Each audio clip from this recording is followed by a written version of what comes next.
Oh, you didn't see nothing. You didn't see nothing.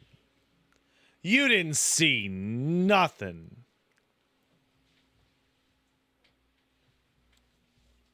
Okay, Marvel, here's the dog.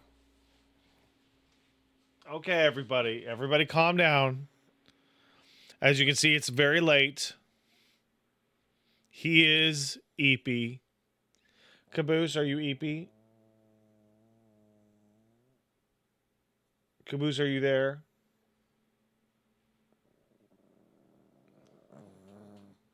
Caboose.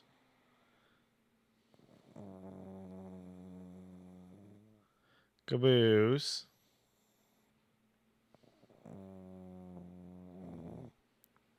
Aww. Oh, he's just a baby. Guys, he's just a baby. Okay?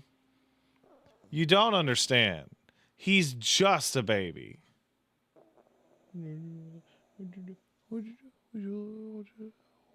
Oh, wow. Okay.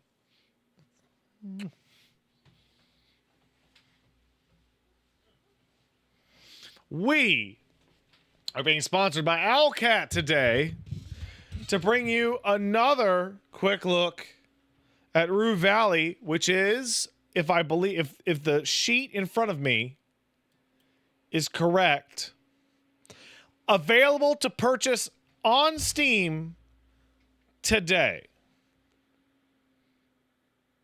I don't know if you guys saw me play the alpha, but it's about being trapped in a motel in a Groundhog Day situation. Now, I don't have any requirements to not mention the name of a certain somewhat similar game. But this is the first like of your isometric narrative-based combatless RPG that has come out.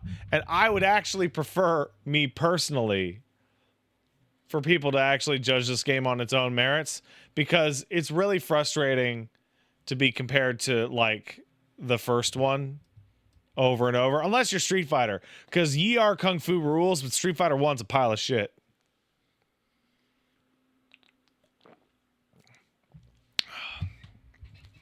Ye Are Kung Fu is awesome.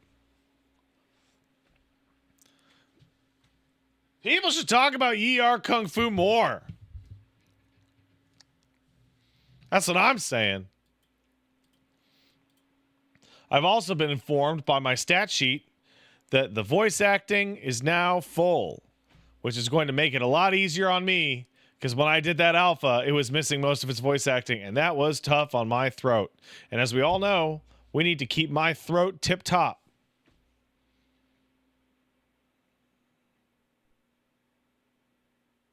Bro, I saw a video on TikTok of a guy at a desk job with the text, "I hate working weekends."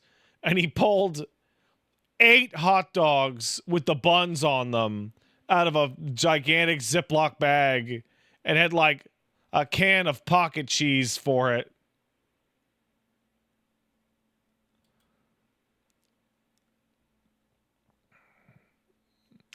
That is diabolical.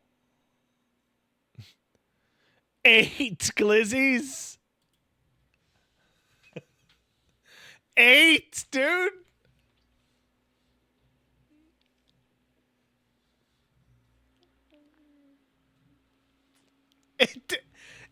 It don't be like that sometimes. It don't be like that. That's too many. That's too many glizzies. I'm just saying. Maybe that's controversial. Maybe Rue Valley will discuss how many glizzies in a row is appropriate. I think the number is 2. maybe 3.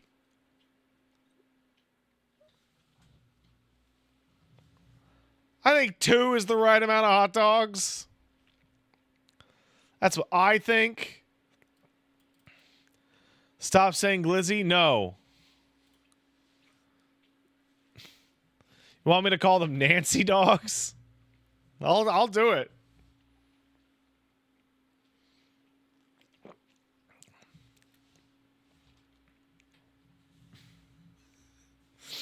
Hey, let's thank some people. Let's thank some people. I want to thank the president of space for subscribing. Thank you, President.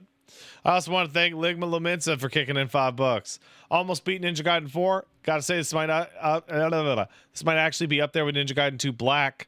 I had to bitch out and put on normal because of how hard it is. No, you didn't. You were weak. You could have done it. You could have. You could have done it. Lucky Icarus kicked in a sub. Thank you. And Pastel Hermit subbed. Been following this game for a bit. Excited to see how it is. Me too. Can I do it? Probably. But I'm probably not going to play Ninja Gaiden 4 for ages. I got like 1,000 hours of RPGs to get through. A good problem to have. I don't know where the term glizzy comes from. I know it means hot dog. I believe it might be like a reference to like a glitzy hot dog, in that like a hot dog just so covered in shit that you can't even see the hot dog anymore. No. Random. It's not right. The term glizzy for hot dog is like decades old. It's not Zoomer stuff. It is decades old.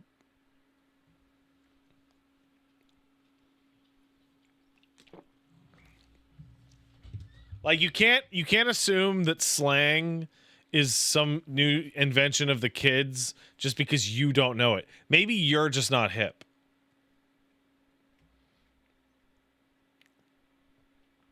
Wait, glizzy means Glock and was later hot dogs? How'd you go from Glock to hot dogs? America, explain. America, explain now.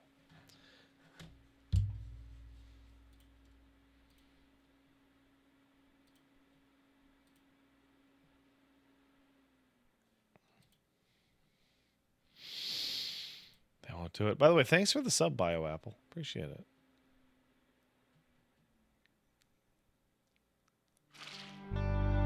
That is the fastest I have ever... I say this sometimes. That is legit the fastest I have ever seen window capture pick this up. Ever. That's crazy. That's absolutely bananas. So, reminder, guys. Rue Valley is out on Steam right now. You can buy it. There should be a link going through chat right now. Should be.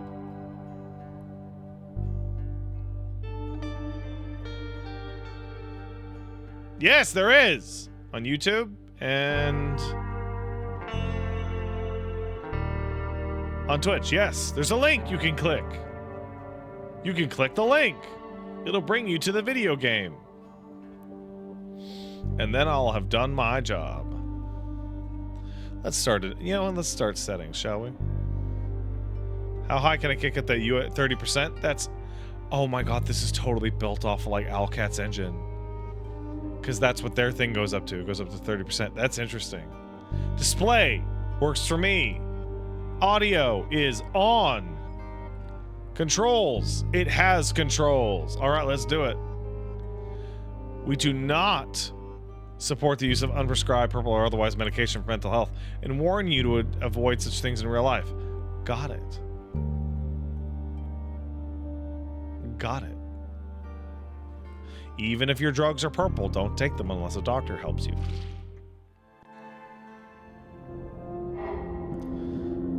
Okay.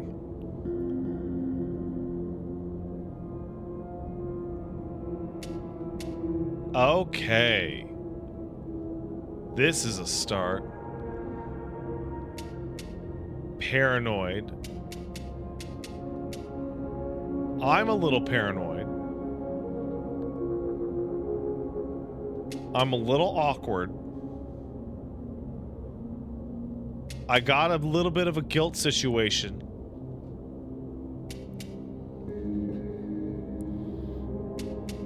Yeah. Secretive, awkward, paranoid, guilt-ridden. That is what I'm talking about.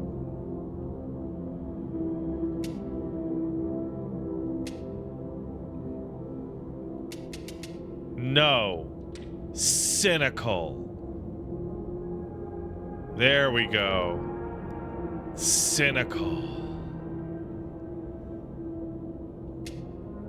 You're so extremely introverted, you'd rather avoid the company of others altogether if possible.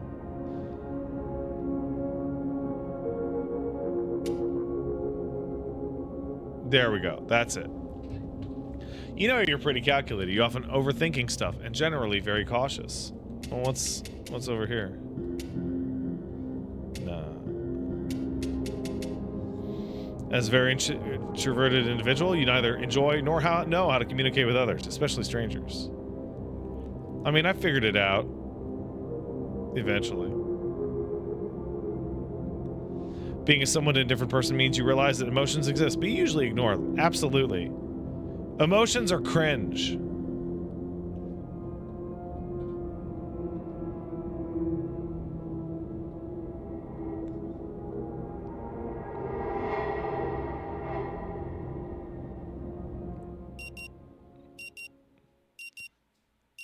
Good. I guess caboose all the time. That's not an emotion. That's a way of life.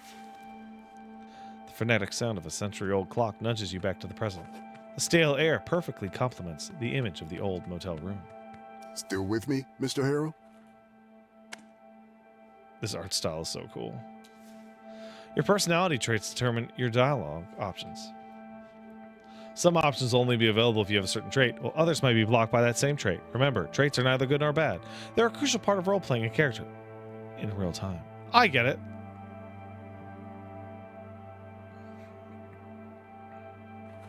Yeah. He smiles and nods back. Mr. Harrow, I'm aware of a slight lack of motivation that you may be experiencing right now. I have a total lack of motivation.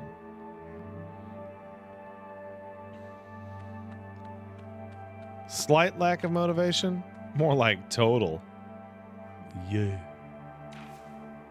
You'd rather stay in bed all day instead of attending this farce they call therapy in the middle of nowhere.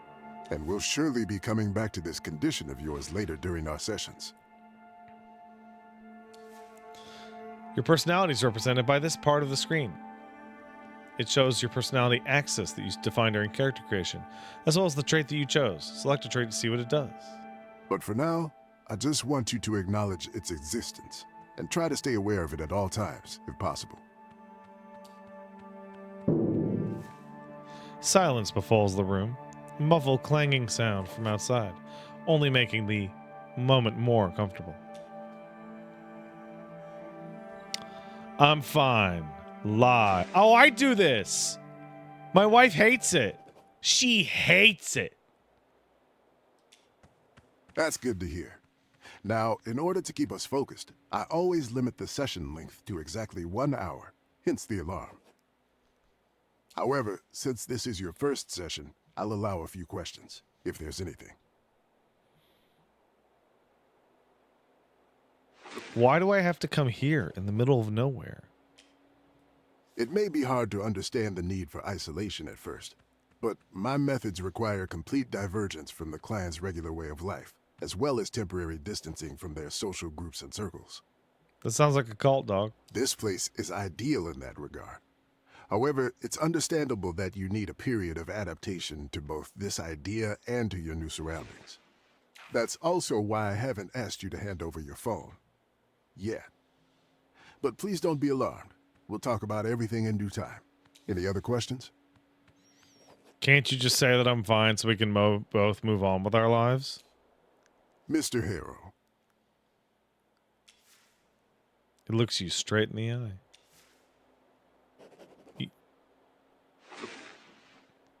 You know very well that's out of the question to dismiss you right at the start would be negligence on my part, to say the least. Besides, I am your therapist now. And when I see a person in need, I cannot ignore that. Not professionally, not personally. Looks away, stern-faced. I've never let a client down, and I'm not about to start now. About to let this motherfucker down. Anything else? Is another session really necessary? I was hoping this be like a one-time thing. Mr. Harrow, your case is not to be underestimated. We need to assess the situation carefully. Your case.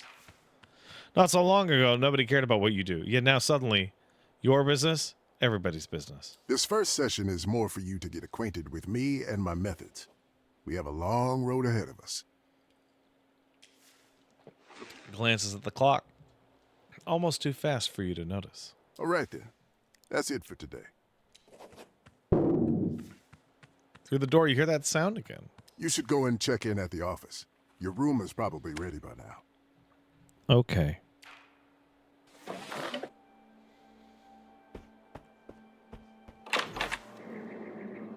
Next to you is the source of the clanging you heard from inside. A young woman beating up an old vending machine. Give me my coffee, you jerk! Use B to run. Spit it out already! It's your car, sad and miserable, just like Come you. on, you thief! I'll break you open if I have to. She's pounding the life out of that poor machine. Could she be here for therapy too? Who knows? But unlike you, she definitely looks like she needs it. Poor woman. She should consult with a real professional, not a charlatan like Dr. Fink. Maybe she just needs somebody willing to listen to her? Why don't you say hello? See if you can help. Or is that too much to ask right now?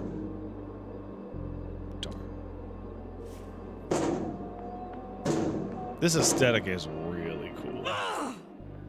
This aesthetic is really cool.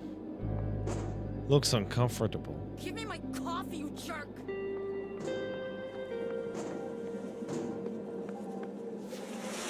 Plastic bottles, some empty, others half empty, partially eaten breakfast, some old clothes, torn and faded, all covered in a mixture of grease and spoiled orange soda. In this murky pool, you catch a glimpse of your own face.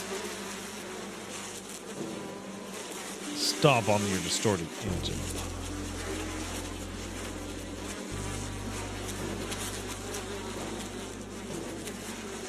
Hundreds of tiny ripples form in the puddle, but instead of obscuring your identity, even more details of your face emerges. Decades worth of new wrinkles appear, and the poignant expression of a man lost in time becomes even more apparent. The longer you look, the more you see it, the reflection of your inner self. That is not what's inside me. Defiantly step into the puddle and onto yourself. As you stand still in the middle of the smelly puddle, the liquid slowly sneaks through your left shoe and into your sock, while your reflection reverts to a calm, normal one. Just great. Oh, man. Spit it out already!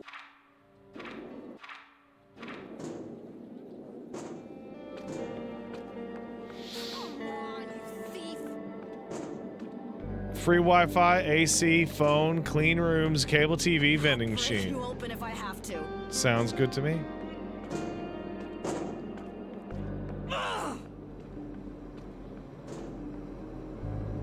The machine wheezes in suffering. Give me my coffee, you jerk!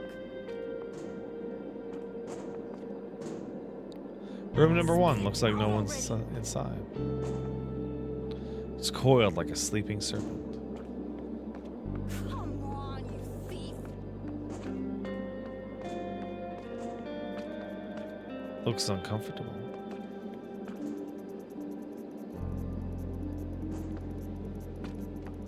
No bus until tomorrow. Give me my coffee, you jerk. All the attention of the girl behind the counter is occupied by the ongoing phone call. Yes, Rue Valley Motel. Our Coral Destiny internet antenna is down? She says to the person on the other end of the line. Hey, bitch!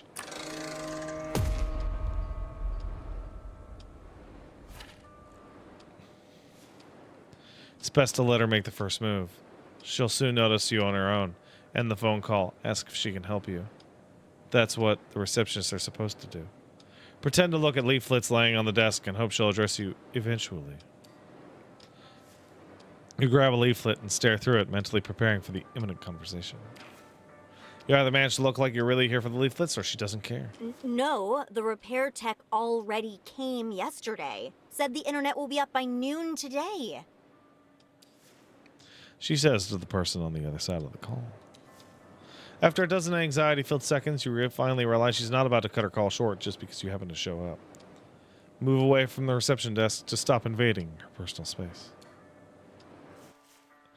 Time in game does not progress outside of dialogue, so in order to wait until certain events happen, you need to find a way to kill time. Usually you can do that with various items and interactions. For example, reading a book, scrolling through your phone, or just chilling in a cozy chair. Oh, I actually... When I played the alpha, I was able to go like, hello, right?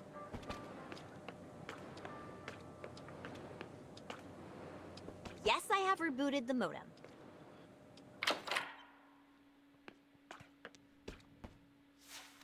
A lot of random boxes in all shapes and sizes. Some of them are labeled Ben. One says documentation.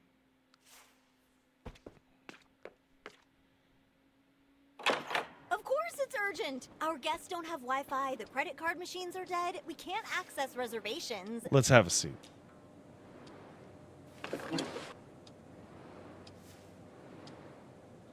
Let's mess with our phone. The phone bleeps to life with a lock screen that is obviously years old. If it wasn't a collection of pixels, it would be musty with age and regret. Play a quick match of hyper-causal casual protagonists until she finishes the call.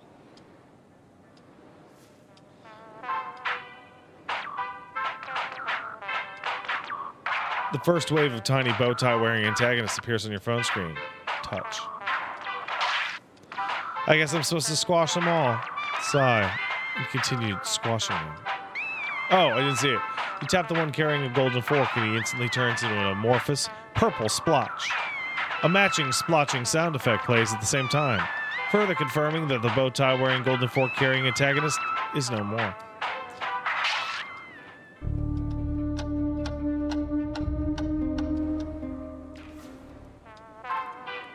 As your mind spins around the absurdity of this game, while your fingers roam aimlessly across the screen, a group of tiny bow tie wearing antagonists gather near the pile of boxes at the bottom of the screen. Tap the boxes. Nothing happens. The little guys keep gathering around. I guess I ought to squash them. As soon as you're about to get the one with the goatee, a slightly larger antagonist with a monocle and pocket watch enters the play area. Try to understand what's going on. Stare at the bunch of random characters on the screen, but the sense of it escapes you. Why are they gathering around that pile of boxes? Tap the pile of boxes again. Nothing happens. They just keep gathering around. Tap on the big guy. Press your finger against the monocled watchman, maybe a bit too hard.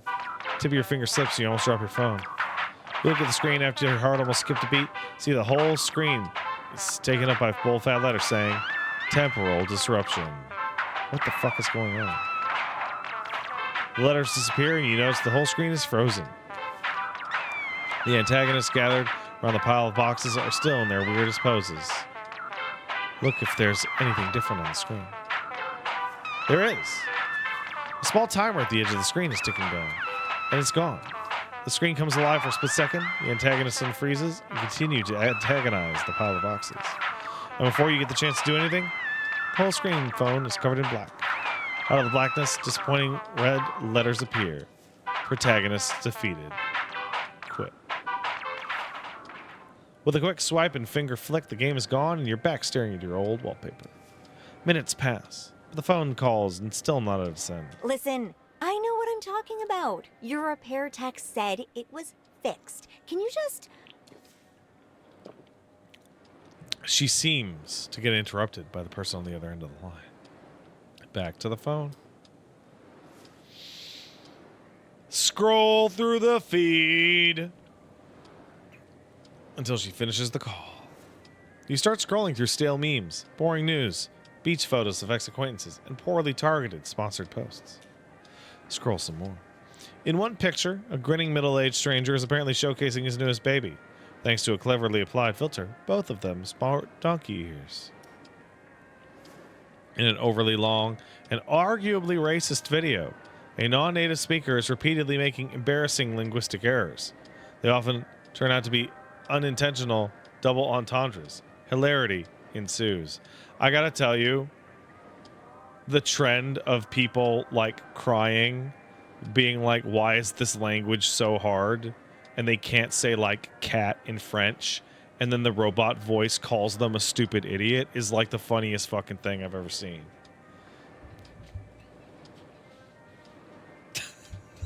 Stupid.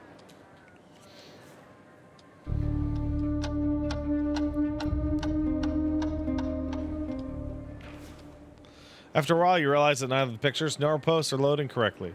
Check the signal. 1 bar. You get the feeling that if it could, it would show a half bar. Seems like all the posts were from some time ago, stashed needlessly in your phone's memory. Unless you hook up to some local Wi-Fi, you won't get much internet here. Receptionist is still arguing with the internet service provider, and you're getting restless. No, I don't want a customer satisfaction survey. I want the internet! Back to the phone. Well, let's try another game of protagonists.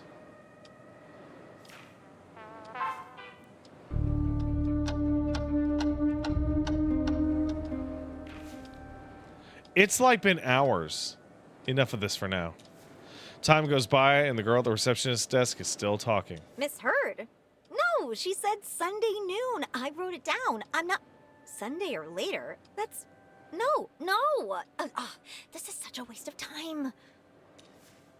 Finally, the girl hangs up, ending the forever call. Hi, can I help you? I would have hung up earlier if I knew you were waiting for me. You're too quiet. No. I just didn't feel like checking it. You didn't feel like it. And how about now? Now's good. Yeah. Okay, let's get you into your room. So, number 6. That's the last one on the 2nd floor. Everything's ready for you. And... She raises her hand, holding a piece of blue and red plastic. this is your key card. Nod and wait for her to put it on the counter. Oh, I see you're confused by this. You were expecting an old-fashioned key, weren't you? No, I don't want to touch you. She's excitedly waving the card around her head. Well, we decided to modernize for a number of reasons. Key cards are great! She nods in response, but then continues as if you hadn't said anything. Actually, one reason, to be perfectly honest, the guests just kept on losing their keys. It was exhausting, and my dad didn't like the cost of replacing so many locks.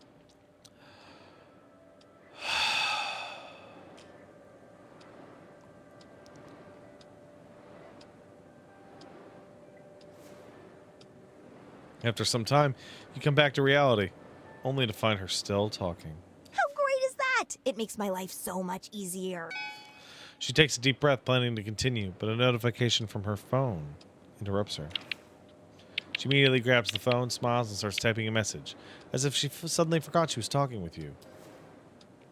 But after a few seconds, she put the phone down and hands you the key card. So, here's your key card, and I'll need your signature here. Items you pick up are presented. While not in dialogue, you can select them and interact with them. Some items will show more information on their icon. For example, availability of internet connection on your phone or battery level. I understand. I will read the document, thank you. They won't get you this way. Don't forget the small print. Oh, are you a lawyer, perhaps? Okay, so I was actually recently talking to somebody in the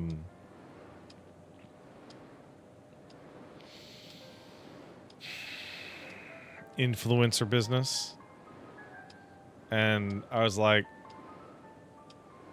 how many people even read these contracts? And she was like, 1 out of 100. I send them out and they come back 30 seconds later signed. It's like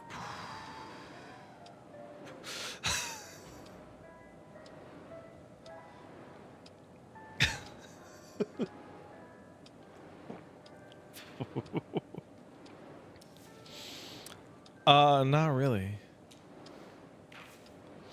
She's right, you're not a lawyer, so who are you kidding? Just sign the damn document, prepare for unknown consequences. Sign the document. Thank you for your trust, sir. She says with a barely visible smile. I'm here if you need anything. Enjoy your stay. Bye. Put your phone back into my pocket. I got no signal, but I do have full bars. Simple card key with Rue Valley Motel on the room 6 painted on it. And this game's got chill vibes, man.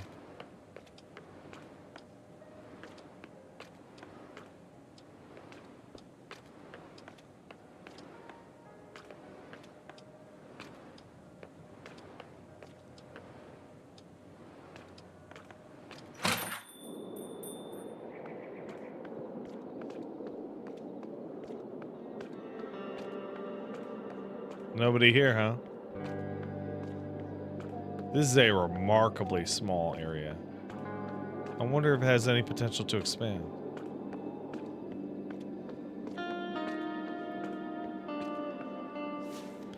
The colors have been bleached by the sun, but you can still make out the image of an orange setting sun, as well as the words Rue Ballet written above the illustration. The picture is quite detailed, but the colors have been obliterated by the sun, making it impossible to discern the main subject, let alone the finer details. You squint your eyes and try to make sense of the confusing shapes, but everything seems blurred and distorted. However, as you keep looking, you finally start to see a magnificent stage, a ballerina dancing gracefully, a lively group of musicians, and an audience dressed in formal attire. The stage is adorned with elegant curtains, and a strange chandelier is hanging from the edge of the poster. A ballerina wearing a tutu stands in the center of the poster, on point, with her arms gracefully extended above her head, almost like she's waving to you. The varnished wood of the violins is reflecting the orange hues of the setting sun. The curved bodies of cellos stand tall and proud, and the trumpet player holds his instrument with arched back, his silhouette reminiscent of a tree struck by lightning. Take a look at the audience. The men appear to be dressed in tuxedos, the women in elegant evening gowns. They seem to be fixated on the stage, their overly stylized faces seemingly expressing a range of emotions from awe to excitement. How did a poster for such a highbrow event end up on a wall of a rundown hotel in the middle of nowhere? Something's odd. But I have no time for this.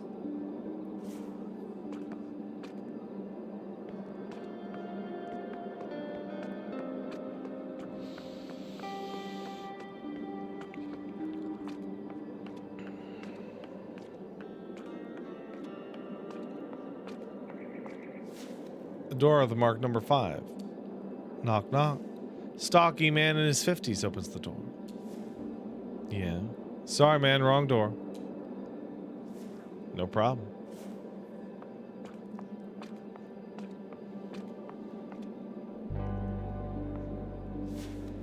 The paint's peeling from the wood of the door, but number 6 is new, shiny, and chrome. Card key. Tiny green dot of light shows up near the knob. Door's unlocked.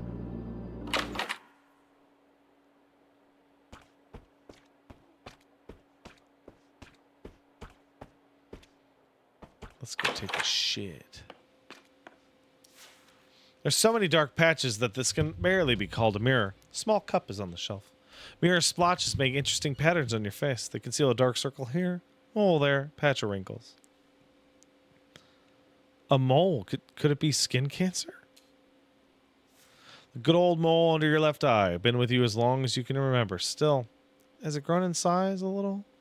Changed its color, perhaps? Pretty sure it has. Perhaps you're imagining it.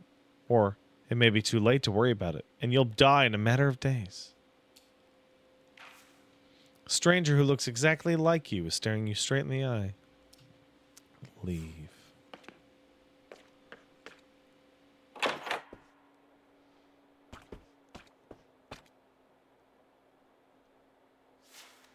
Hundreds of strangers have slept in this bed, leaving behind flakes of dead skin. Still, can't wait to jump into the sheets and contribute to the collection. Unfortunately, between you and the object of your desire, on the folded sheets lies a dusty suitcase. Your suitcase, the smallest one you own. I can't fucking deal with this right now.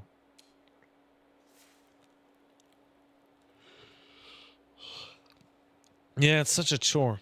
But if you don't open it, how will you replace your damn sock with a dry one? The more you prolong it, the worse it'll get. Don't unpack now, it'll feel even harder and more pointless to do it later. Step by step, a simple act of unpacking will become an insurmountable burden, and even thinking about it will make you feel weak and powerless. Do you really want to trudge back down into that deep, black pit, accompanied by the squishing sound of your wet sock? Alright, let's just open the fucking suitcase. There's not much in this suitcase. Spare clothes, a phone charger, a toothbrush, a couple of other items. You really weren't planning on staying here long. Well, you better see if they have laundry facilities. Sessions, Dr. Fink says. Days, weeks, month even? Unpack the suitcase.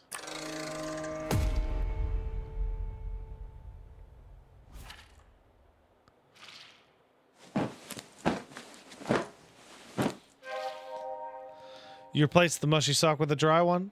Plug your phone charger above the bedside cabinet. Put your spare clothes in the closet. Slippers next to the bed. And your toothbrush in a cup under the bathroom mirror. Now the suitcase has been dealt with. The motel room is officially your home. It'll do. That's the spirit.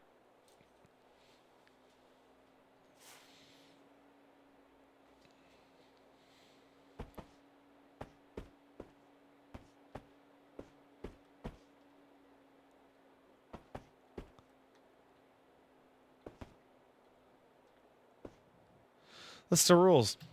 You can't be bothered with that shit.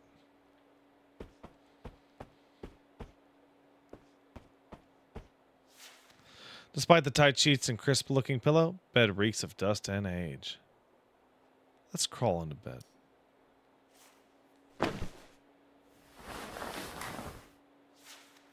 Creaks and squirms as you crawl into it. You try to make yourself comfortable, but the overly soft mattress just swallows you up. As soon as your head touches the pillow, tiredness overwhelms you. Coming to this nowhere motel to attend therapy you don't need has drained you both physically and mentally. You're desperate for some sleep. Yet after weeks of wakeful nights, you know it won't come that easy. Just close your eyes and hope sleep will come.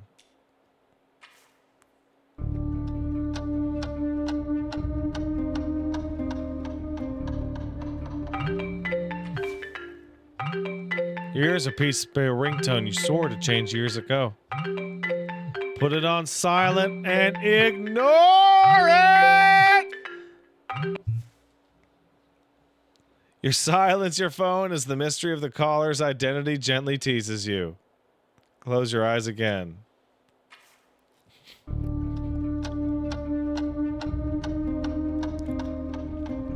If the sun is down, do not call me. If the sun is not yet up, do not call me. That is a hard and fast rule. You know what? Do not call me on the phone. Fuck you. As your mind begins to drift, reality fades away. For a precious moment, there's only darkness and silence. But your mind refuses to calm down as soon as your thoughts start chasing each other in little circles. This is your mind map. It's a representation of all the memories you have and how they're connected. When a new memory is available, you can recall it by selecting and activating it. Once the memory is activated, you can open up dialogue choices in relation to that memory.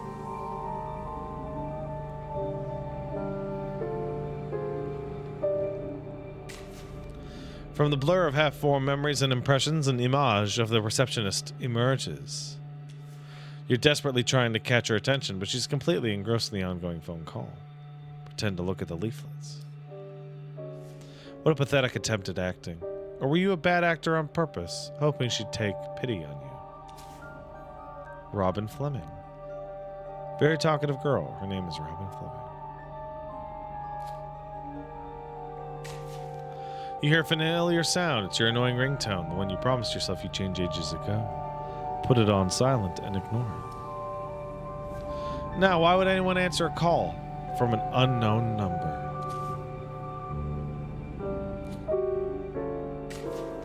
Out of the swirling images, the bushy eyebrows of your new psychotherapist emerge, bouncing up and down as he talks.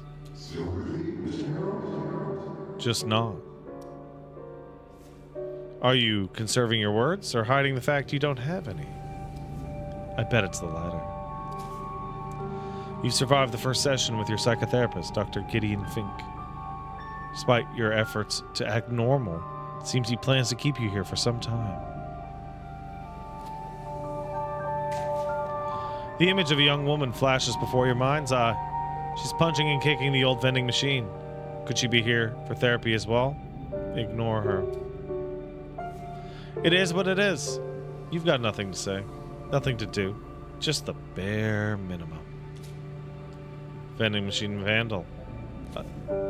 As your consciousness keeps spinning around, the carousel of recent experiences warps into a single vision, suspended between sleep and waking.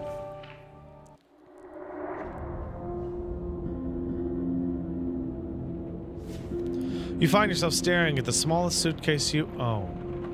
Perched on rumpled motel sheets. Everything is packed. Clothes, phone charger, toothbrush, a couple of other items. I'm ready to go home.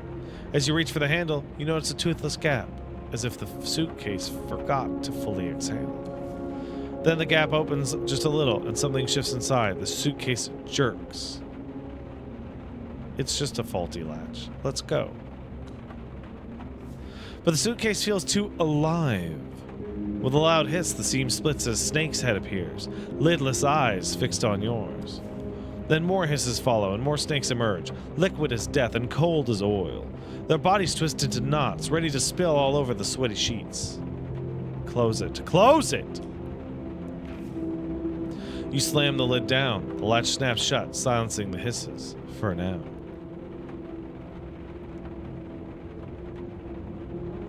Gotta get rid of the suitcase. Let's shove it under the bed and get out of here. Get out of sight, out of mind. As you descend the stairs, midday heat pricks up your neck with sweat, and you think of everything you left inside the suitcase. It's just clothes, phone charger, toothbrush, a couple of other items. You enter the reception area. No one's here. Even the AC's turned off. Air is hostile and heavy. I can't wait here. It's too hot. On a desk, a stack of pristine checkout forms sits beside a pen. Perhaps you can just do it yourself? Yes, let's get it over with. Name, date of birth, length of stay. But a single mischievous drop of ink escapes the pen and begins swelling into a blot, a puddle, a pond, spreading across the form as sweat spreads across your shirt. Snatch another form and start over.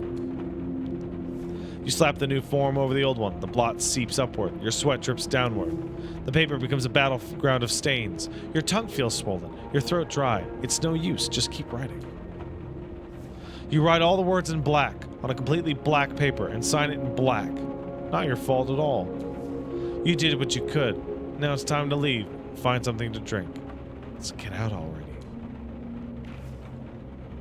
The parking lot shimmers in the heat. Asphalt soft underfoot. Across it, the vending machine glows like a mirage. Glass fogged with condensation. Insert coin. Press the button. The machine hums, light flickering. No bottle comes out. Insert coin. Press the button. You drop another coin. Clink. Press. Hum. Still nothing. Insert coin. Press the button. The world narrows to the clink of metal. The press of your finger. The machine's empty whir. Maybe this time it'll work.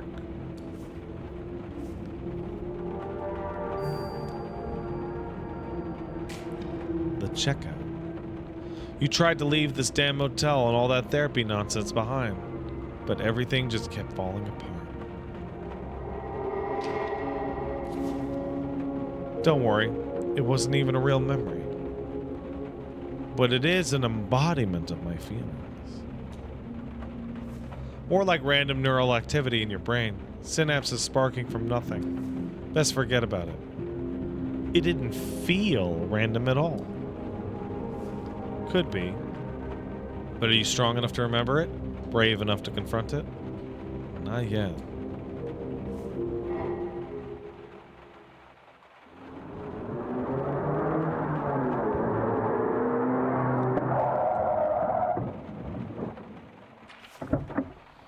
The sound of a car engine and screeching tires urges you to open your eyes, bringing you back to miserable reality once again. Your head's still spinning in a whirlwind of uncontrollable thoughts. Your nostrils pick up a curious smell of dust, and your throat is dry as a desert. Status effect modifiers. Some status effects can have a greater impact on your personality. Thirsty, for example, nudges you 1 point towards the impulsive side, but some other status effects have a much greater influence and in some cases drastically change the personality that you define in character creation. I understand. It was foolish to hope you'd fall asleep. Let's get up and find some water.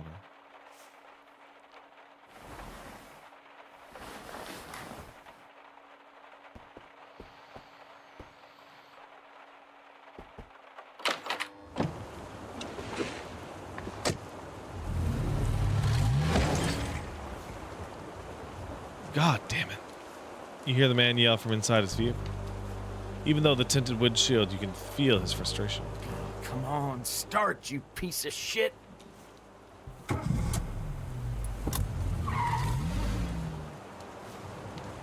Judging by the careless driving you just witnessed, this man's either under the influence or another patient of Dr. Fink. He's probably drunk. Good thing he's driving through a desert. That lowers the risk of him hurting anyone but himself. Come to think of it, could it be that this was exactly what he's trying to do? I'd rather not think about that right now. Let's find something to drink.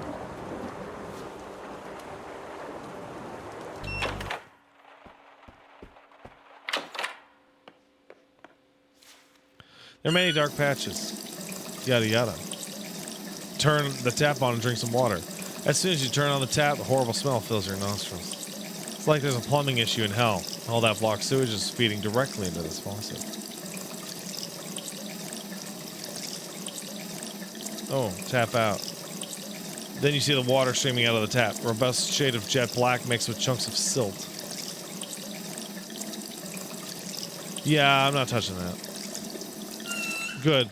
For a moment there, you seem to be drifting back to your old ways, but you don't want to go back.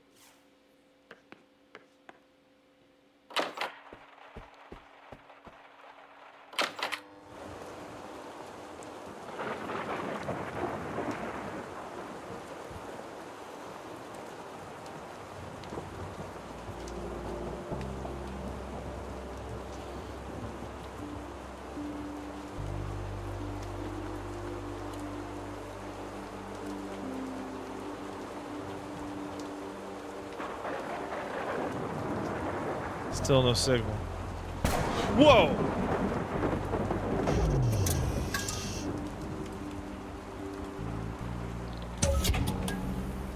You jump as if someone stabbed you in the stomach.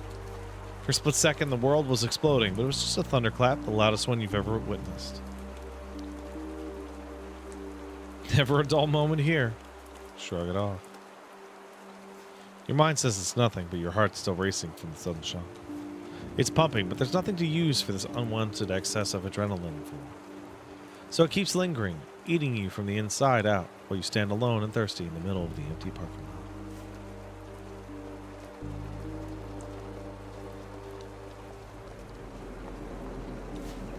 Hopefully you won't have to melt ice in your mouth to quench your thirst. Truth be told, that's not a bad idea.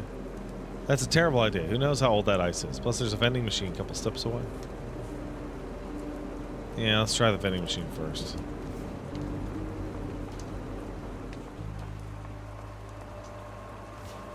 The battered machine seems to be decades old, except for the newly installed, comically large reddish button. Check the label on the button. It reads, drinking water for the people of Rue Valley, free of charge, courtesy of Coral Destiny. Press the button. With a bang and a clang, the machine vomits out a bottle of water. The almost frozen plastic feels slippery in your sweaty hand. You can't wait to drink of your precious fluid. Label on the bottle reads Coral Destiny. Wait, how come the water's free? Think, man, think. You've allowed yourself to be seduced by the promise of a cool, fresh sip. Stop and ask yourself the important questions. Who benefits from free water? Why would anyone just give away something of value for nothing? What, are they trying to get us addicted? But you and your whole species are already terminally addicted to water.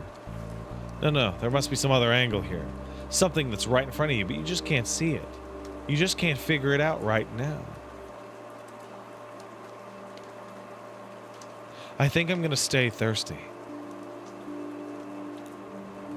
I'm going to pour it out.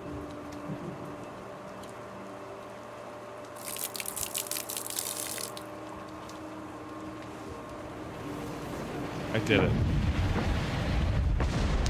Suddenly, the night sky turns blood red, and you feel an infinite scream passing through everything.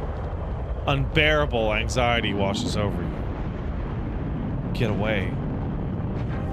But you can't run away from the whole sky on fire any better than you can run from your own past. At least I don't have to face it.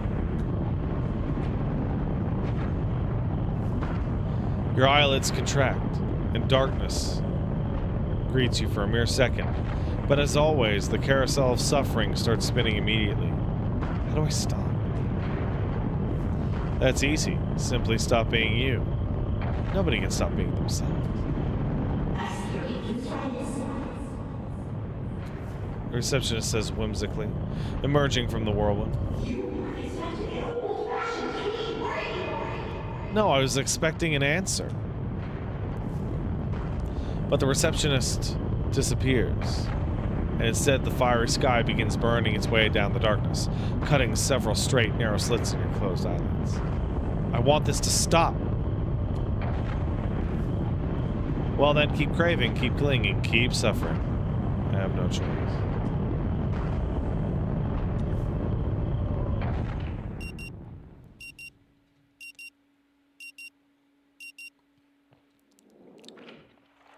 Still with me, Mr. Harrow? I don't need therapy.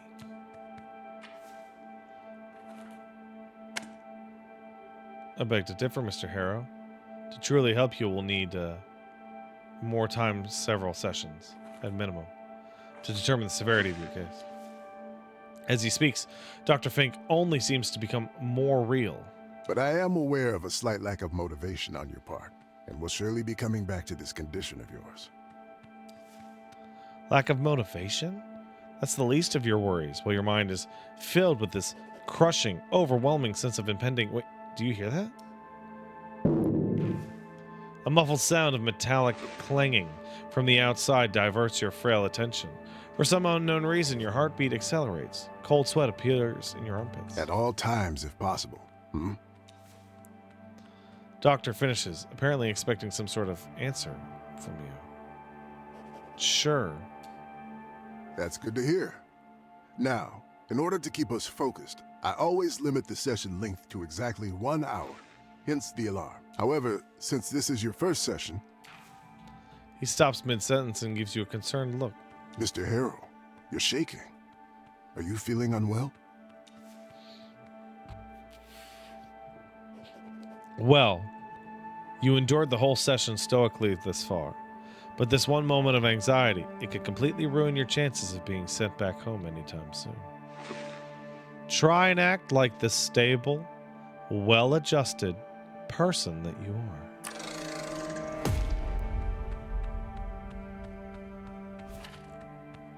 Nailed it. There's no denying you're upset, and the doctor's noticed it already. Best to be honest about it. I'd rather not talk about that right now. He nods. That's understandable.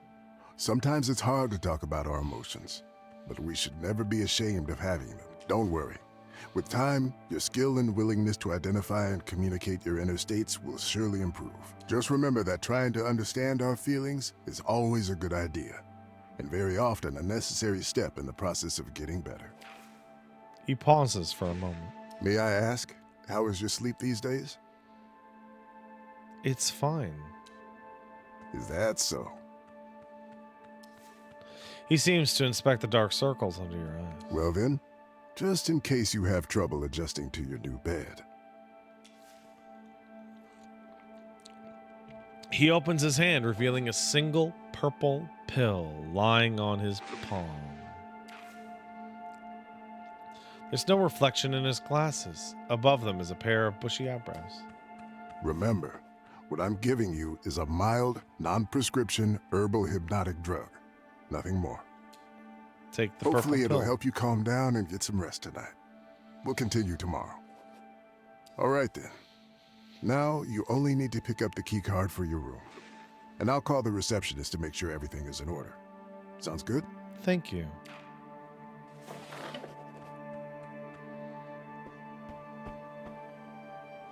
$8:03.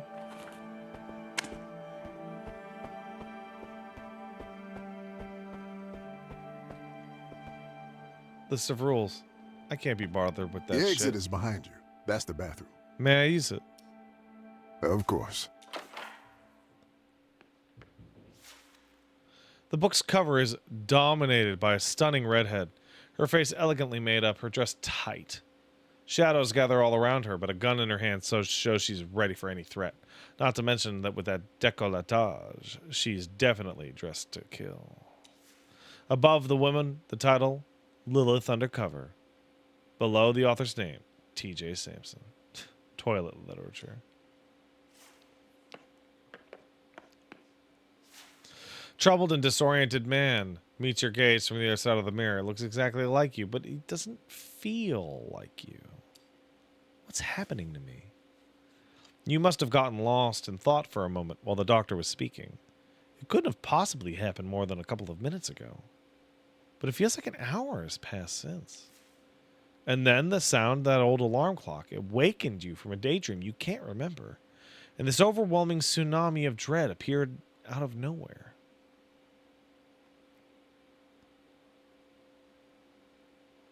Something weird about this mirror. Good eye. Could it be that there's a hidden camera behind the mirror and he's recording his patients? Impossible. He would, or would he?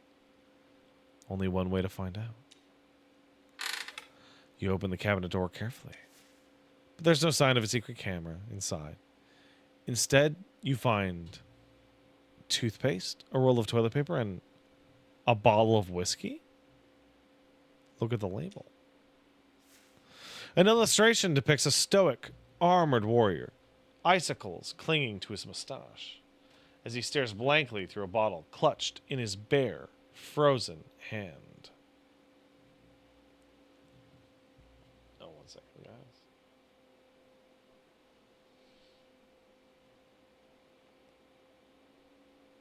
What is... Hey guys, I have the term sponsored in the stream today, right? Oh, there it is. Yes. Okay.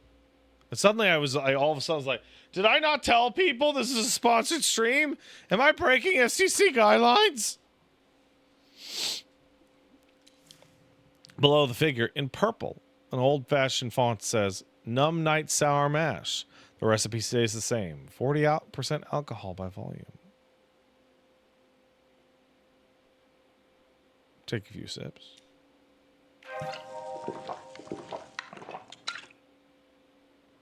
A strong, harsh-tasting liquid fills your mouth. After you swallow it, a dark, nutty, and salty flavor undertone begin emerging. Leave the bottle. Let's splash some water on my face. As soon as you turn on the tap, a horrible smell fills the room as a stream of black water falls out. It doesn't surprise you. Instead, it's almost like you expected it to happen.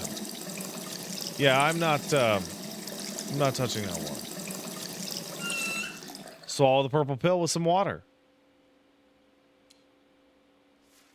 Wait a second. Are you sure it's a good idea to swallow this mysterious sleeping pill so soon after drinking alcohol?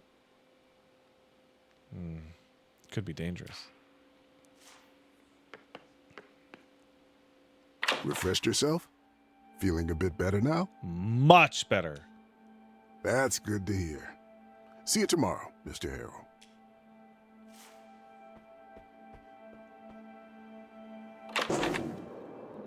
The source of the clang is a young woman beating up an old vending machine. For some unknown reason, looking at her makes you even more nervous.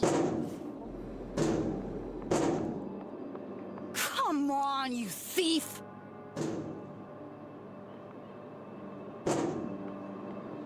I'll break you open if I have to. She's still wailing on the poor machine, and it's driving you crazy. But I'm just gonna get away from her.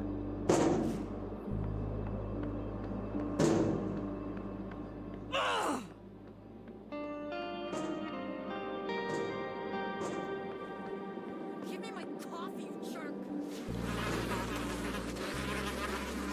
Just walk away. Spit it out already!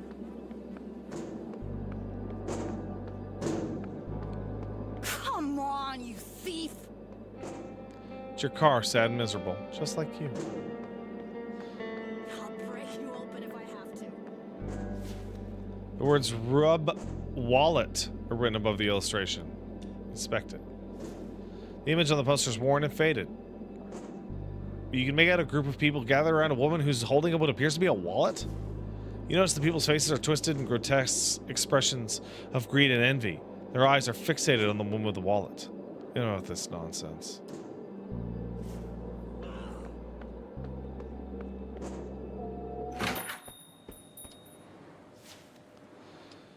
Of course it's urgent. Our guests don't have Wi-Fi, the credit card machines are dead. We can't... Just pauses for a second. Oh, hold on. I have someone on the other line. Presses a button on the phone. Hello, reception. Oh, what can I do for you, Dr. Fink? If it's about the Wi-Fi, Pauses again and directs her gaze towards you. yes, he's here. Of course, no problem. Not cynical.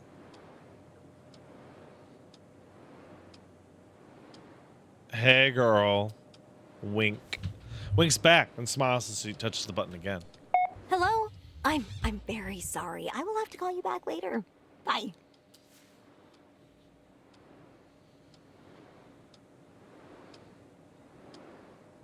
Hello, Mr. Harrow. How are you? Are you ready to check in? She continues in the same breath, without waiting for your answer. Everything is in perfect order. Don't you worry a bit about anything. Well, thank you. You're welcome. Let's get you into your room. Her So, voice is full of number enthusiasm. 6. That's the last one on the second floor. Everything's ready for you. And... She raises her hand, holding a piece of red and blue plastic. this is your key card. Thank you. You stretch your arm politely, hoping she'll hand you the card, but she's completely ignoring your gesture and excitedly waving it around. Oh, I see you're confused by this. You were expecting an old-fashioned key, weren't you? Well, we've decided to modernize for a number of reasons. And Suddenly, she curtails her excitement as if she remembered something. oh, you must be very tired. Perhaps I'll tell you about it some other time. It's a really interesting story. Wait, one of the stories in the original King in Yellow is called Rue Valley? I did not know that. You must be very tired. Here. Looking forward to hearing it sometime. She hands over the key card and puts some type of document on the corner. I'll just need your signature. Draw a stick figure instead, loser. All right. Thank you. Barely manages not to laugh, apparently not realizing that you've just evaded whichever legal trap they wanted you to put you in. I'm here if you need anything. Enjoy your stay. Rue Barré means closed road, by the way.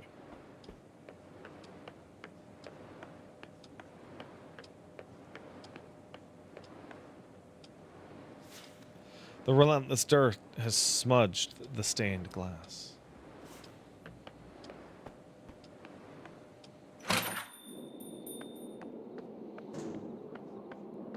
Give me my coffee, you jerk.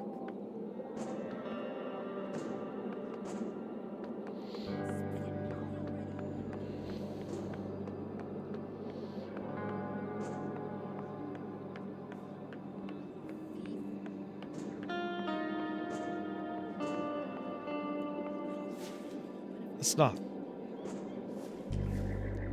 Yes. Sorry, wrong door. No problem.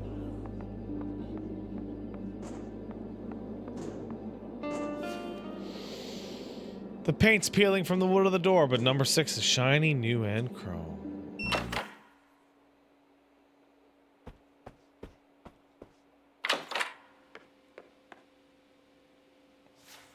So many dark patches. Leave.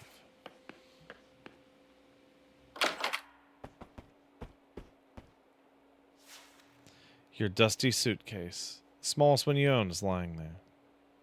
Why am I afraid of my suitcase? Perhaps you're scared of what might you find inside? Maybe you're worried that by unpacking it, you accept that you're going to stay here for some time. They're going to keep me here forever, aren't they? Yes. Perhaps I could relax a bit in the armchair instead?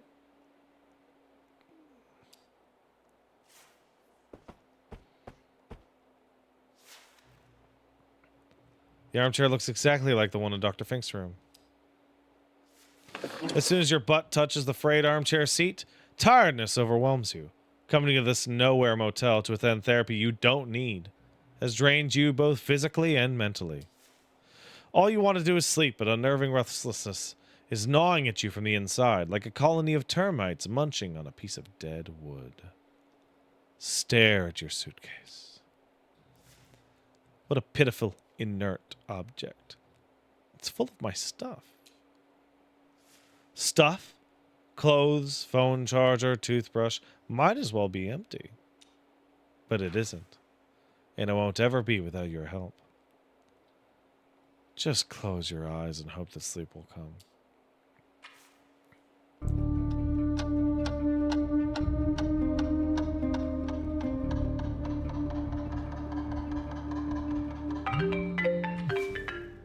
Your ears are pierced by a ringtone you swore to change years ago.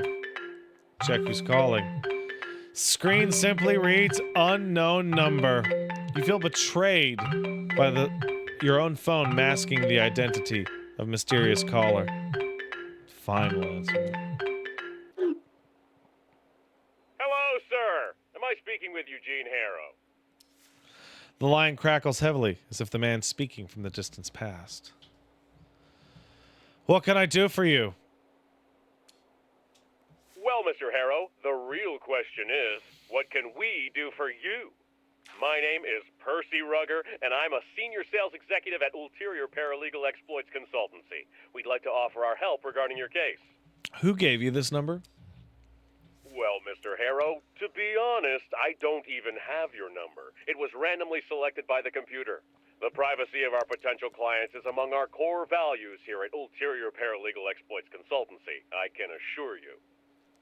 Now, if my information is correct, you have recently been unjustly forced to participate in treatment which, in our opinion, may have consequences not aligned with your best interests. You referring to the psychotherapy here in Rue Valley? Mr. Harrow, let me be frank with you. I have no idea where this true valley of yours is, but we will work together to put an end to this undue response to your, well, unique situation. I mean, we have only known each other for a couple of minutes, and I can already see what a strong-willed individual you are. You know what you want, and nothing will stop you from getting it. So I presume you're ready for the next step in our cooperation? Do I have to decide right now? This is all happening so suddenly. I completely understand what you're trying to say, Mr. Harrow. To make things easier for you, I'll simply write down your general consent here and forward your case to my colleagues in our paralegal department. They'll contact you shortly. Well, Mr. Harrow, it was a colossal pleasure talking with you. Juice! Choose? What language is that? Do any of you recognize that language? That's German? Why?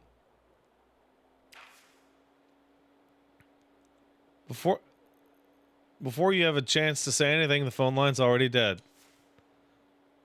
At least now you know you're not the only one who realizes the absurdity of this mandated psychotherapy. Close your eyes again. Ah, the ulterior. Ah, I see, yes. Anxious apprehension, total lack of motivation, and tipsy. What is it? Me when I was 23? Hey! All right, anyway. And as your mind begins to drift, reality fades away. For a precious moment, there's only darkness and silence, but your mind refuses to calm down, and soon your thoughts start chasing each other in circles.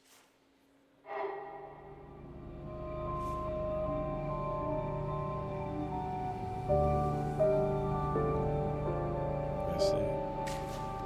Suddenly, the night sky turns blood red. You feel an infinite scream passing through everything. Unbearable anxiety engulfs you. Get away! But you can't run away from the whole sky being on fire any better than you can run from your own past. Then suddenly everything happened again. Everything again, but nothing after.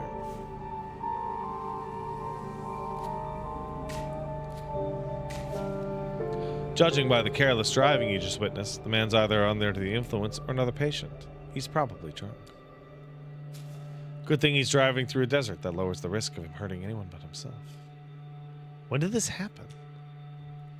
This evening. But later.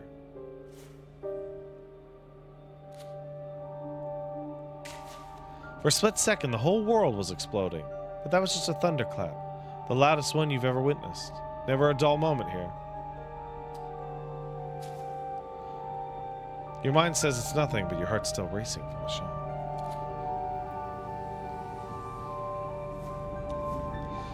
Have you actually gone completely mad and you were right to send you to Fink? Well, what if the careless driver does show up? What if lightning actually does strike the motel?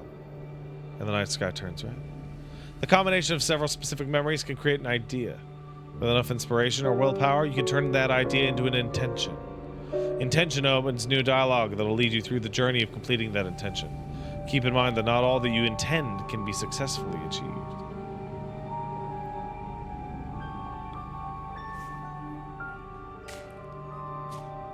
The stocky man, staying in motel room 5. Memory or fantasy? How could you remember something that's yet to happen? Then again, why would you imagine events so specific? You want to get up and find out if these strange memories will play out in reality, or if it's all nothing but the fever dream of a lunatic. Yet, you can't. It's all too much. All you really want to do is forget you even had these weird visions. To forget about being here. To forget about the incident.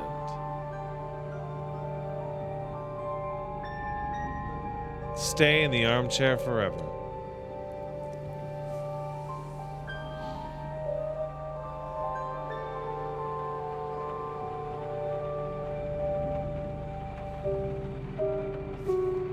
Seconds feel like minutes and minutes like hours.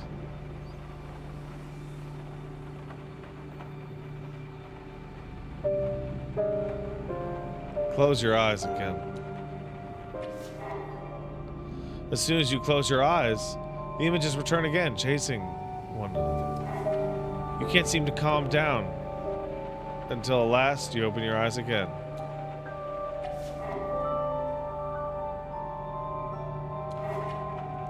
I suppose we'll mess with my phone. Play a quick match of hyper-casual protagonists. As soon as the first wave of tiny bow-tie-wearing antagonists appears, an uneasiness starts building inside you. Playing this game right now, for some reason, feels unsettling. This is supposed to be relaxing. Supposed to be, anyway. It's not your fault. You're simply too nervous to play a stressful game right now. Well, back to the phone, I guess. Time to fucking doom scroll! You know, after a long night,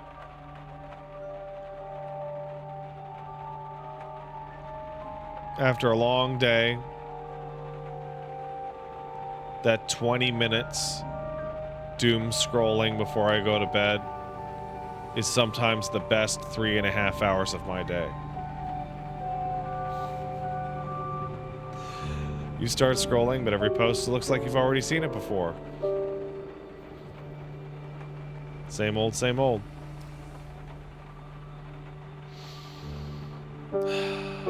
Time to swallow that purple pill.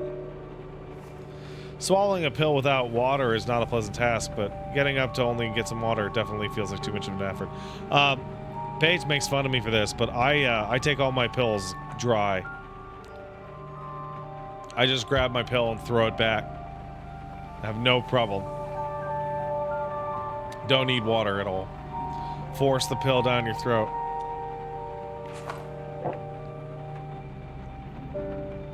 Dry swallowing pills can make you sick. Just use your spit. Just do one, and you have enough spit to drink it down. It's super easy. Come on, guys.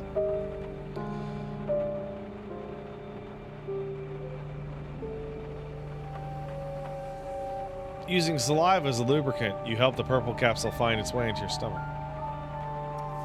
You have no idea how long it'll take before the effects kick in, so there's nothing to do but wait. Close my eyes again. As soon as you close your eyes, the images return again, each one chasing another. Introverts cause more saliva than extroverts? That explains me. Gradually, your thoughts begin to slow down, and your consciousness lightens its feverish grip on you. No fear, no pressure, no embarrassment.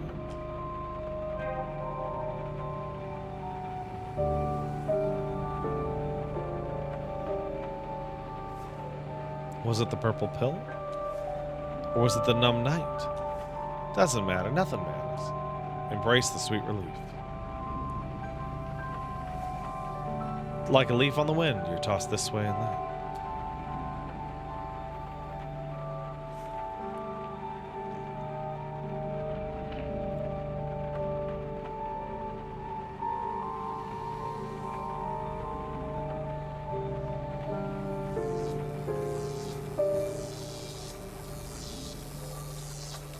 What is this? A tiny spark of light seems to have taken root deep inside you. Must have broken away from that mighty forked bolt of the brightest lightning you ever saw earlier. A spark still without shape, still without purpose, but full of potential. The sound of the loudest thunder jerks you out of your slumber. A speck of energy now fully grown is pulsing in your chest. You remember this feeling. You can use inspiration in the mind map to turn ideas into intentions. Get inspired, you need to explore and experience something new, no matter how insignificant. But unlike real willpower, inspiration is a fickle thing. Once spent, gone for good. As you finally recognize what it is, your pathetic attempt at forgetting about what you experienced earlier is shattered.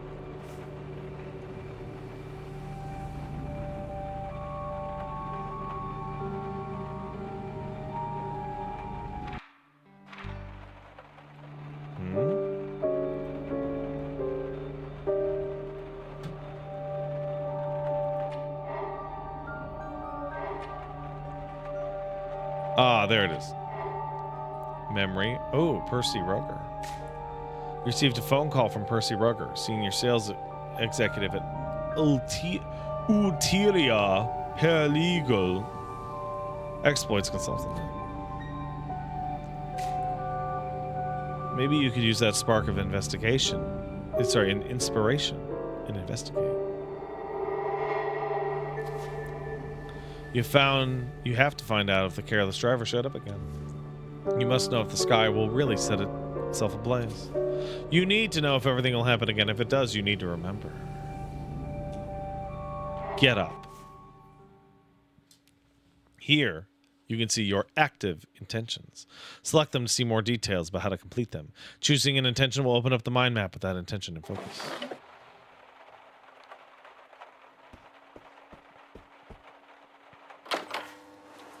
The rain slackened off. You see nothing out of the ordinary, nothing you put your finger on. If the careless driver visited the motel, he surely left already while you were sleeping. Yet as you exit the room, the hair rises on the back of your neck and an eerie sensation takes hold of you. Glance towards the parking lot.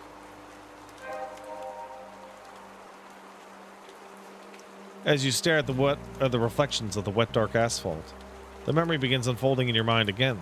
He enters the car, starts the engine, and then he hits the transformer while driving in reverse, smashing his rear light before driving away in a cloud of smoke. If this really happened, you might be able to find evidence down there. That's right.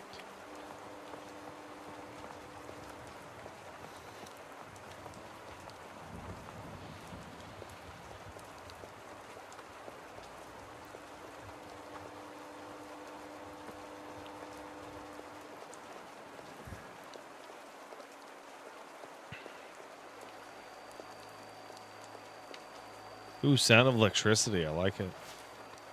As you come closer to the transformer, you immediately notice a couple of plastic shards.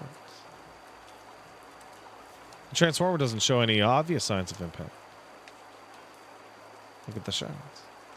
Several small ones scattered all around, translucent triangles and rhomboids. The largest of them is lying right next to the transformer, shiny and wet, boldly staring at you from the dirty asphalt. Inspect the largest shard. The shard is obviously part of a broken taillight. This means he's been here already. No other option. Is this a hoax? Am I being set up? Could be.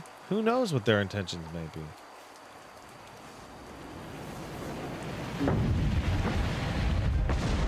And then, before you can wrap your head around all this, the skies are once again set ablaze, exactly as you remembered, only confusing you even further. What will happen now? Will you find yourself back at Fink's office in a moment? Will you remember anything? Or was this a one-time thing, and the evening will now continue as if nothing happened? Befuddled, you cast your gaze on your wristwatch. It's 8:47 p.m. From now on, you'll have the exact time displayed here. Pay attention to it, because in Rue Valley, situations change when the time changes. Characters might leave locations, arrive at others. Their mood might change, and they might act differently at different times.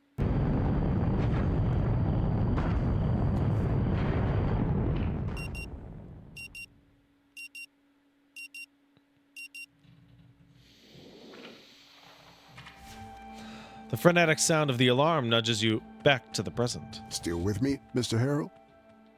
You have my full attention. Mr. Harrell, I'm aware that you may be experiencing a slight lack of motivation right now. Lack of motivation, but you are motivated. You just need to remember. To remember? Yes, there's something very important. A muffled sound of metallic clanging from the outside interrupts your train of thought. And suddenly, an image of a young woman punching and kicking the old vending machine emerges in your mind. But like the first rock in an avalanche, it's inevitably followed by others, and more memories start emerging. The receptionist, the thunder, the mysterious driver, and finally that of yourself, standing in front of the transformer under the fiery sky, hoping you won't forget everything again. Everything happened again. The loudest of thunderclaps happened as you foresaw. You found several red plastic shards by the power transformer, where the careless driver smashed his rear light. And then the sky turned red again. As you struggle to put memories in the correct order, your mental fog dissipates and two simple words form on your lips. Time loop.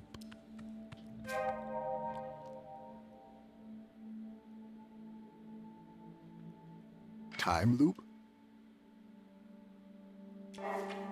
Dr. Fink's voice pulls you back to the motel room. I don't think I follow, Mr. Harrow. Would you care to elaborate? You just had to say it out loud.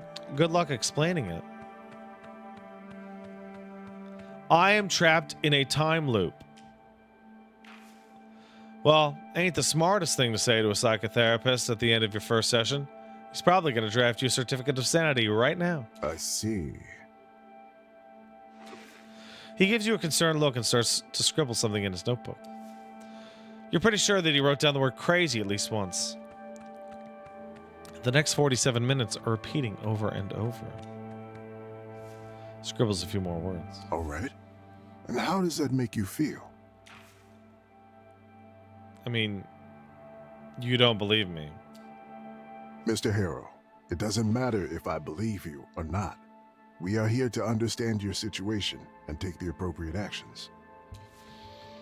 You think I'm crazy? Yes. Of course not.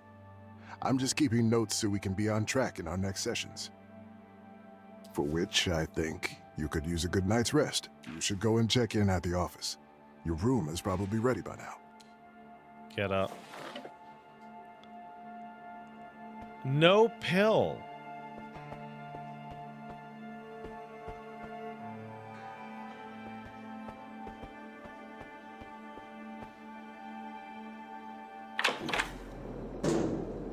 As you step out of the doctor's office, trying to keep your attention away from the angry woman at the vending machine, you can't help but be pulled towards the only fragment of your previous life, your car. Through years of neglect and a few layers of desert sand, you manage to catch a glimpse of your own reflection in the car window. Are you really thinking of running away? Yes. Bold choice. Nothing says I'm in control of my life like flooring it into the great unknown or slinking back home. It's gotta be the motel, right? Oh sure, blame the dingy motel. I should get away from it as fast as possible. Maybe. Perhaps it's not this motel or even the time loop that's really holding you back, but your knack for running in circles. I just want to be out of this godforsaken place. Who's to say you won't just trade one dump for another? This place kind of suits you. Broken and run down, rotting from the inside out. Perfect match.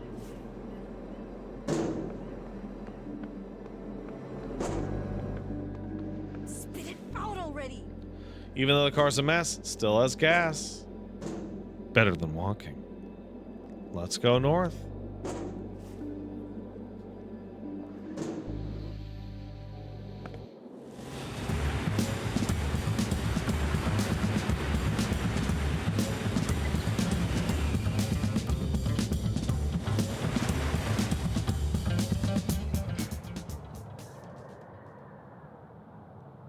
Huh?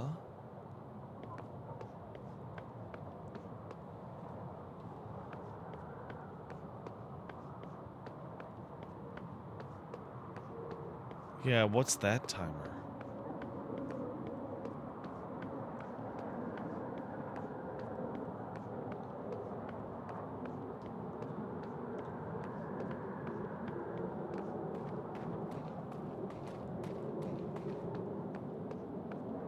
That's weird.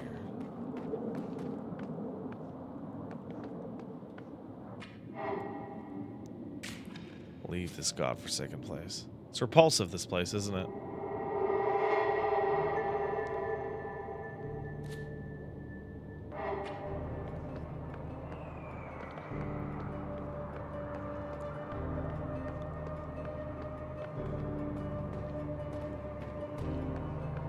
Alright, let's get the fuck out of here.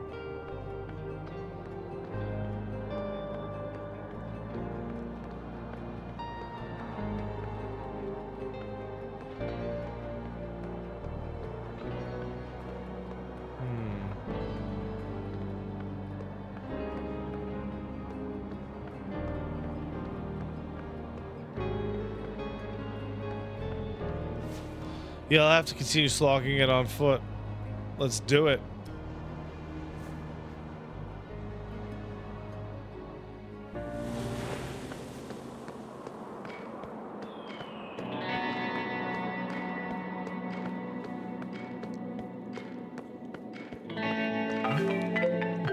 Ears are pierced by a ringtone you swore to change years ago. Who's calling? Screen says unknown number. Hello, sir. Am I speaking with Eugene Harrow? Who wants to know? My name is Percy Rugger, and I'm a senior sales executive at Ulterior Paralegal Exploits Consultancy. We'd like to offer our help regarding your case. That sounds great, Mr. Rugger. I have a question, if I may. But of course, Mr. Harrow. I'm here to answer any questions you might have. At your service, as they say. Have you, been feeling like you're stuck in a time loop? If I'm honest, maybe a little. I feel like things have been repeating themselves lately. Could you be more specific? Well, the last hour seems to last forever. The endless waiting for customers to answer the phone, the exhausting exchanges with each of them about their misfortune and how I can help them. Don't get me wrong, I love talking with you, Mr. Harrow. Your positive attitude towards me and my offer, coupled with your sincerity, really made my day. You're a light in the darkness. Thank you. No, thank you. No, thank you. No, I insist. Thank you. Back to your question, Mr. Harrow. Well, yes, I do feel like I'm stuck in a loop, but that's part of the job. Every day seems repetitive, but you make little progress every day. Step by step, you create and recreate yourself. That's what I signed up for when I started. Now that that's settled, where were we? Ah, yes.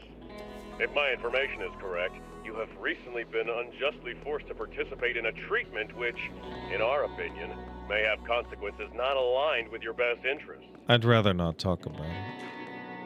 Mr. Harrow, I completely understand how you feel. Even for me, it's hard to talk, hard to even think about the injustice that has occurred.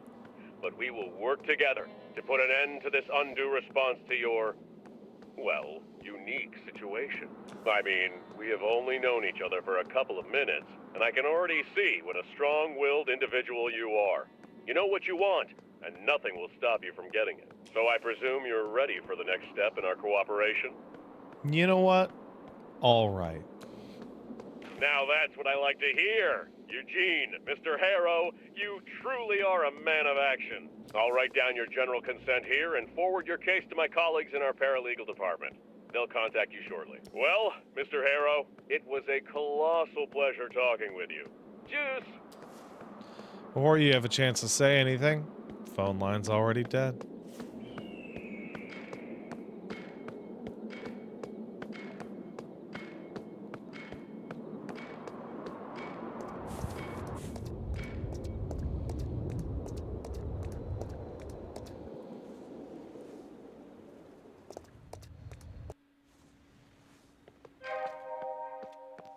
Soaked.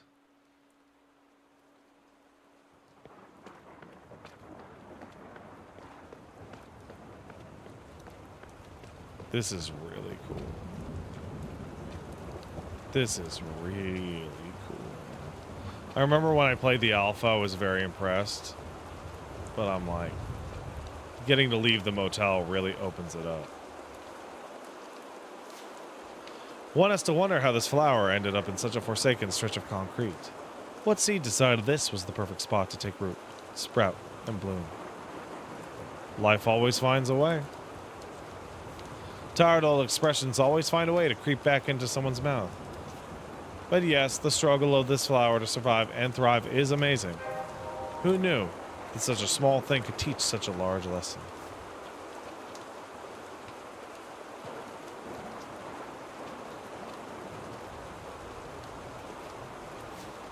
Like a snowflake resting on scorched earth, the car sticks out from the cracked asphalt of Rue Valley. Inspect it. Brand new or kept extremely neat. Inside, you see how everything's in its place. Handbrake pulled, gear shift neutral, steering wheel perfectly straight, keys in the ignition. Wait a minute. Keys in the ignition? Does that mean the car's unlocked? Only one way to find out. As you grab the door handle, the softest click informs you that the door is open. Come on, you're not going to steal somebody's car, are you? Of course not.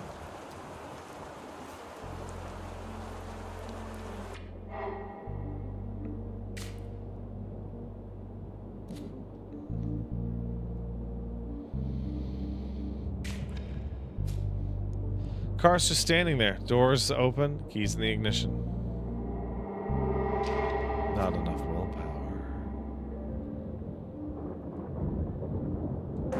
I see.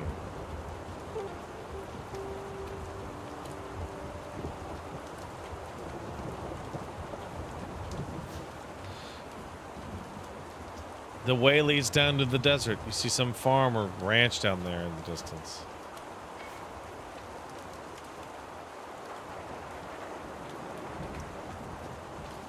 Is that the Kuiper Belt? There's a very German influence here.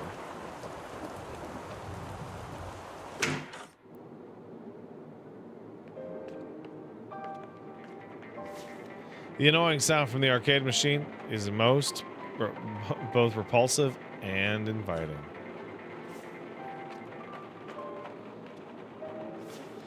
Old-looking piano. Seems older than the furniture here.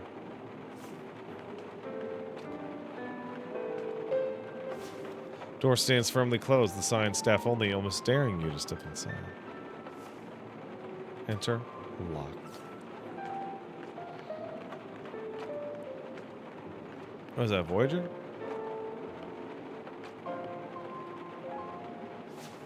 A list of rules for a bar in the middle of nowhere. Now that is intriguing. You focus on the ones that stand out, for one reason or another. Do not touch the piano.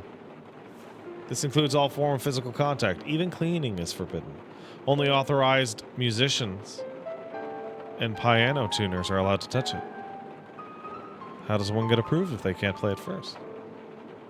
Simple. They bring their own instrument, perform in front of the audience, and if worthy, they get approval, obviously. Dancing only with permission and for an adequate reason. What counts as an adequate reason, though? Funeral.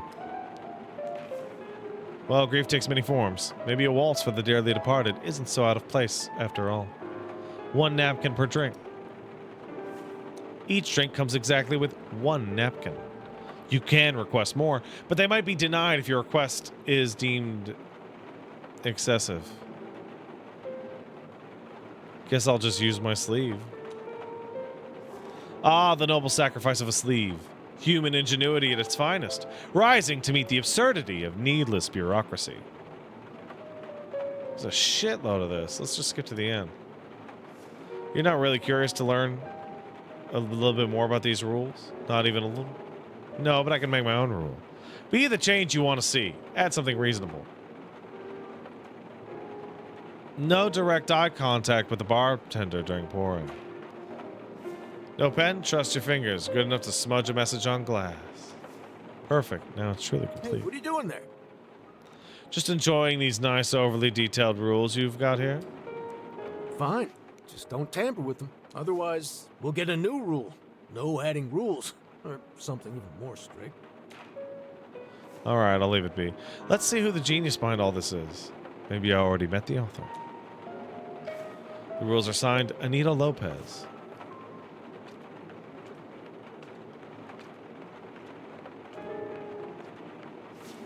Now this is something you haven't seen in a long time. An old jukebox. The kind that hums softly like a sleeping animal. To top it off, it plays CDs. Best part, still on, still glowing, still alive. Look at the CDs. Every CD is an album. Judging by the layout, they're listed in the exact order they were fed into this hungry metallic gut.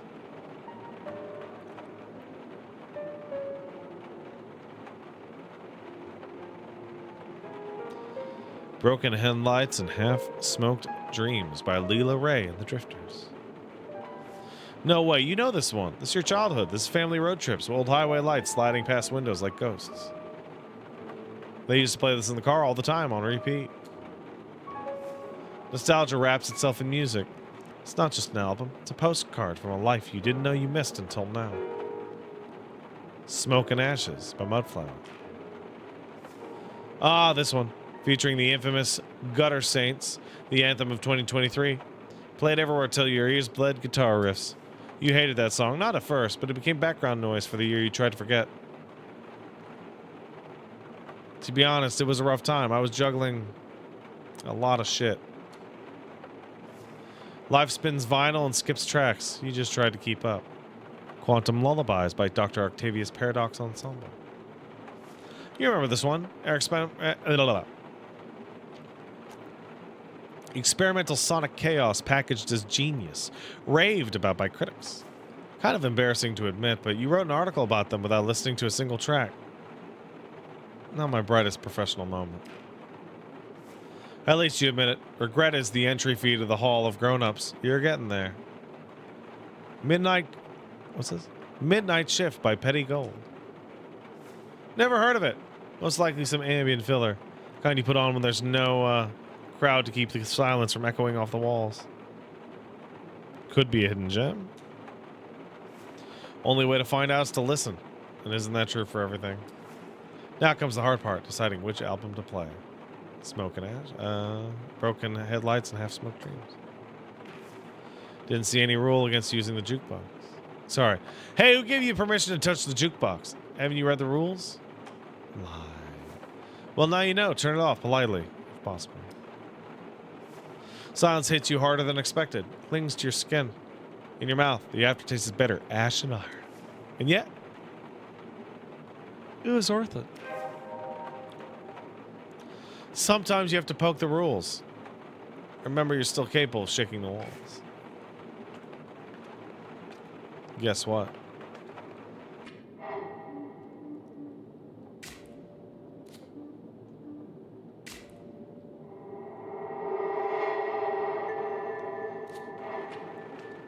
Get the fuck out of here.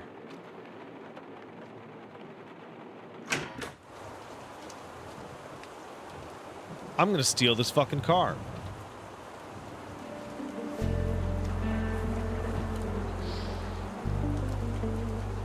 As if on display, the car barely even touches the asphalt. Steal the fucking car and drive north, bitch!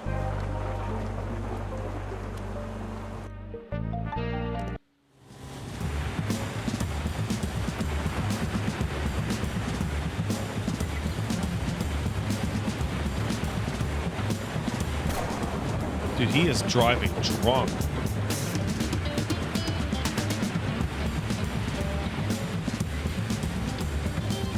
As the fiery sky catches up to you again, you see something in the distance.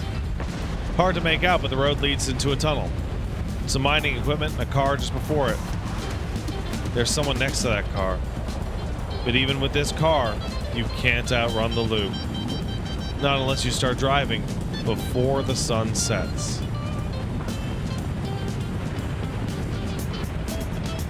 Close your eyes and end the loop in the comfort of your new car.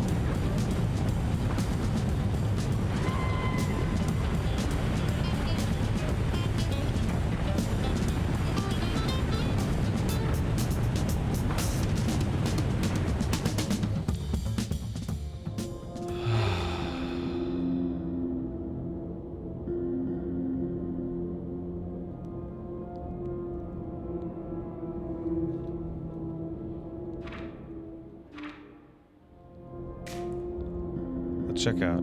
You tried to leave the motel and all that therapy nonsense behind, but everything kept falling apart. Ah, I need to come into this with more willpower.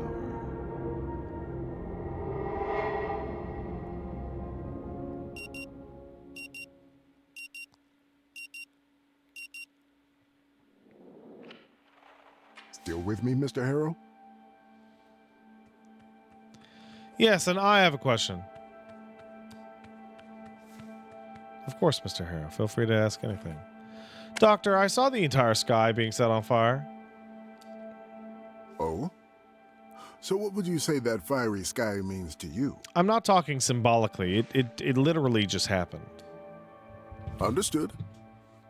Well, there are many phenomena that may make the sky look like it's aflame. For instance, recent solar flares have caused the aurora borealis to move much further south than we thought possible. Tell me, how did you feel when the sky was burning? He doesn't know anything about the fiery sky. You can play his game if you want to. Talk about your feelings, but will you find out anything useful? Afraid, mostly. Like a primordial man woke up in me. One that doesn't know how the universe works. No wonder. Our basic impulses often take over when we come face to face with the incomprehensible. Fight or flight might be a truism, but it's true. What's curious is that you were neither in fight nor flight mode. Can you believe that concepts as rock solid as fight or flight have gotten expansion packs over the course of our lifetime? When I was a child, it was the common knowledge that in response to threat, people either fight or flight. They either fight or run. There are now 2 upgrades. There is fight, flight, freeze, and fawn. I'm a freezer. As soon as I heard that, I was like, oh yeah. Oh yeah. If I panic, I basically like lock in place. And my brain just turns the fuck off. It's crazy. Fawn as in appease. I'm sure you've known people that when they get really scared, they immediately try and appease the aggressor. Offer them anything, kind of thing. Yeah, it appears to be an innate human trait. Everybody just gets assigned 1 or 2, genetically or prenatally. It's fascinating. Often, how we're feeling about something is far more important than what's happening. I urge you to think some more about this, and we shall discuss it next time. Any other questions? And what's interesting is that all 4 of those mechanisms are the correct response sometimes.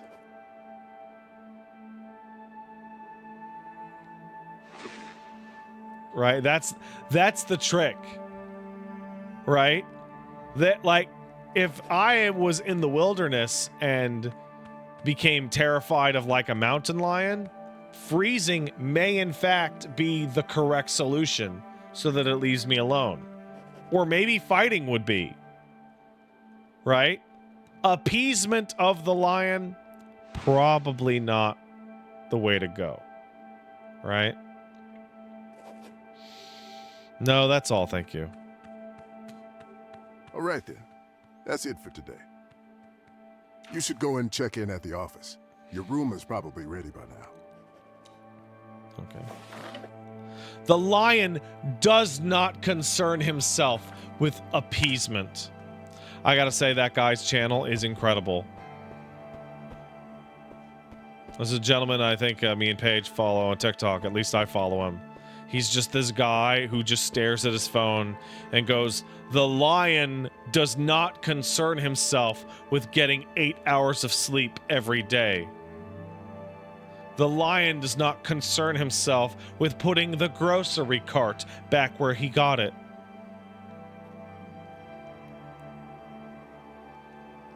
The lion does not concern himself with best before dates on milk. The exit is behind you. That's the bathroom. I will use it." Of course.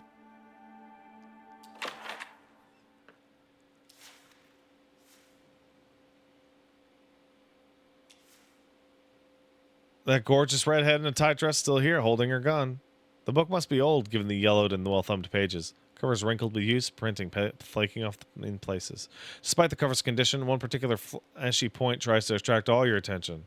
But in the shadows above the girl, you see the glint of a knife's blade and the white of a predatory smile. Open a random page, read a sentence or two. Try not to spoil yourself. Your hand stumbled upon a bookmark somewhere in the middle of the book. As good a place to start as any. With a deep sigh of pleasure and relief, she slid off his sweat-drenched body. You're not sure what's happening or why. That's how it is when you start reading a book in the middle. Right, better not spoil it. Let's start from the beginning. Read the blurb. Lillian Miller is a decorated veteran detective of Gray City PD.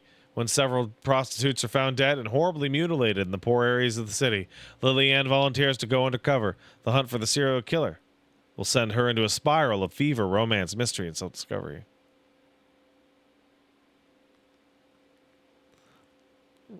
Let's take a look at the first couple of pages. The first page bears the usual book blabber. Publisher, printer, copyright owner, international standardized book number, all that boring stuff. Second page has the author's dedication. To Rosemary and her tea. Without both, this book wouldn't exist. I just realized that I keep the intentions. I've cashed in the motivation on them, and I keep the intentions. This means I can get to the car faster. To Rosemary and her tea. Without both, this book wouldn't exist. Let's take that book with me. Below the print, scribbled by hand, to Gideon. Good fun. You need some of that in your life right now. Let's find a calm and comfortable place to read this, Jen. I'll read it ironically.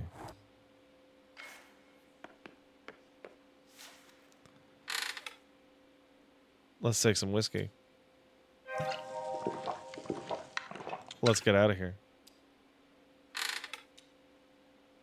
I have a plan. And this plan rules. Are you ready?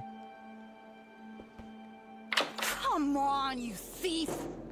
Are you ready for my sick plan? I'll break you open if I have to. Let's leave the drive back home. Go to the Kuiper Belt. Oh, good. I'm glad they skipped that. Let's drive drunk!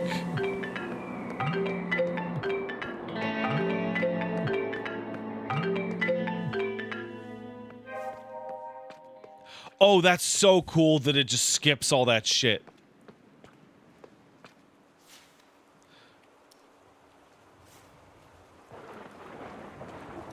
Wait, why can't I go in the fucking car without a spot on it? The shapes. Oh. Why can't?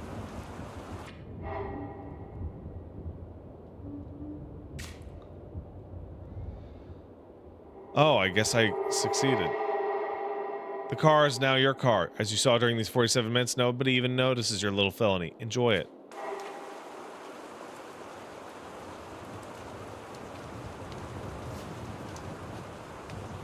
Let's go north. I got this as fast as I possibly could.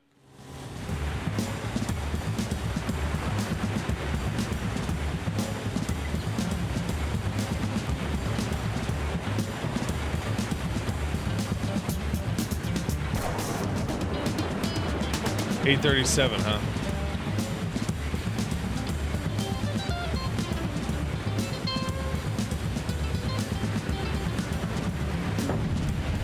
Damn it.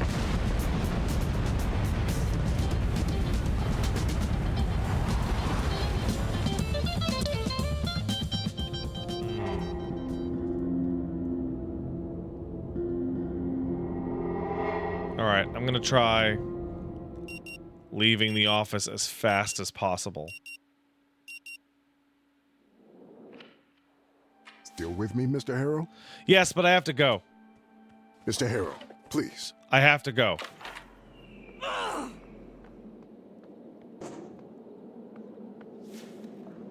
Kuiper Belt.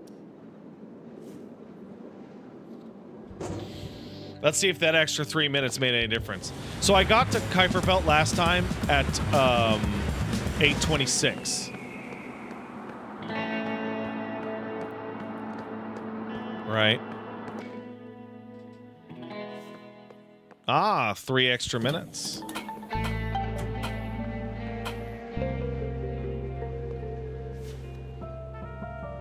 Let's do it. So this is the fastest I could possibly do. I think what I'm going to have to learn how to do is turn down the, what do you call it? The car blockers so that I can actually drive with my real original car.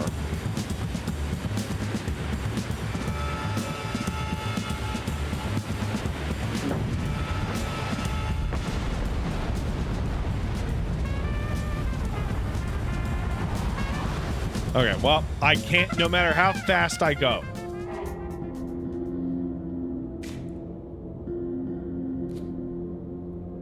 No matter how fast I go.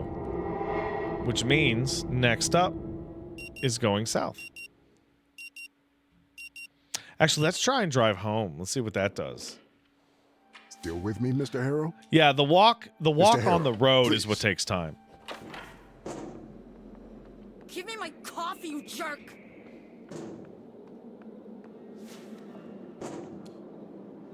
Spit it out already!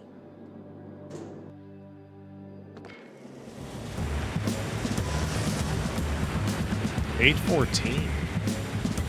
The desert stretches out endlessly, a vast expanse of ochre gravel, barren and desolate. A thin, cracked ribbon of asphalt snakes through the landscape, looping like a gnarly scar that vanishes into the horizon. A silence presses in thick as molasses, interrupted only by the uneven hum of the car's engine and the faint whispers of wind through the dry brush.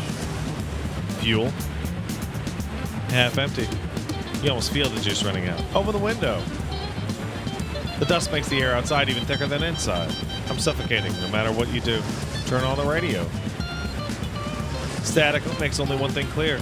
You're more than likely to catch a signal from space than any kind of radio station here. Gaze off into the distance. The more you look, the more you see it. Same mountains, similar cacti, copy-pasted bushes, identical paintings of clouds. Endless repetition, again and again. Just drive. You keep pretending that everything is fine. Everything is normal. You're just driving home.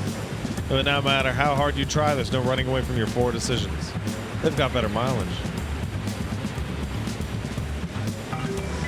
Even though the loud engine ruckus, your ears are pieced by an annoying ringtone. Glance at the phone. Unknown number. Right on cue. Dodging the paranormal and paralegal? Good on you.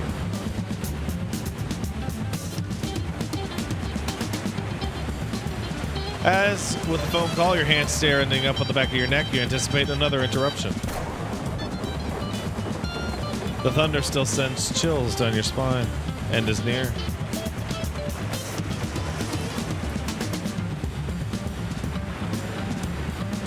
In your rearview mirror, the sky erupts in a blaze of glory as if somebody staged a fireworks show for your successful getaway. Or the apocalypse. Flames streak across the sky, unraveling the twilight itself. Dancing shadows on the road ahead. A vivid reminder of the chaos you left behind. Hit the gas.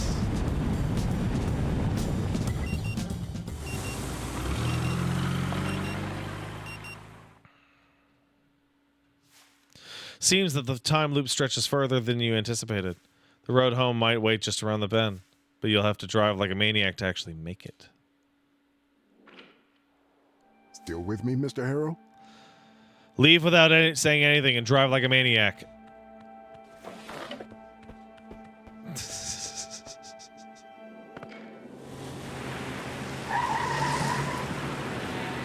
The car leaps forward like a frantic old nag, tires spitting dust and gravel with disdain.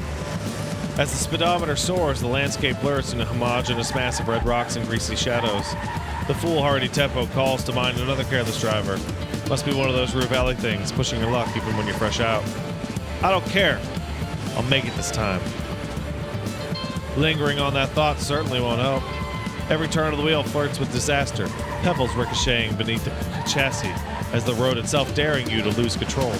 Step on it.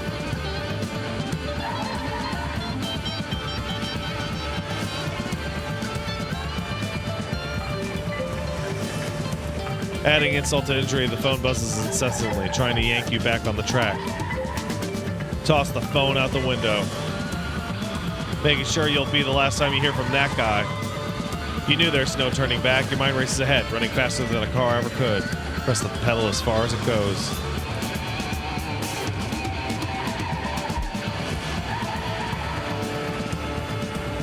Oh, shit.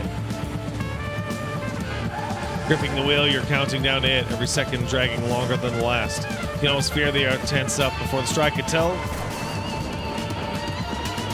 Once again, predicting the unpredictable. A superpower given to you and you alone. Left behind on the soaking desert road. Ignore that thought and just keep driving.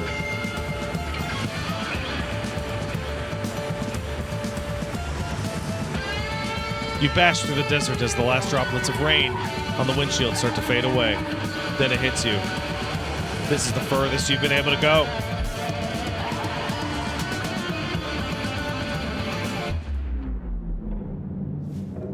But time stops? Not because of the fiery sky and the end of the loop. Your internal clock says that you still have a couple of minutes before that happens. It stops because you're not in control anymore? In control of what? I'll take a guess. My future? Questionable, considering the situation. But what's certain is you're not in control of this car anymore. Powered by inertia and slippery asphalt, the vehicle acts on its own. Swaying, swerving, and sliding with astonishing choreography. Quickly but carefully, do something to avoid the disaster.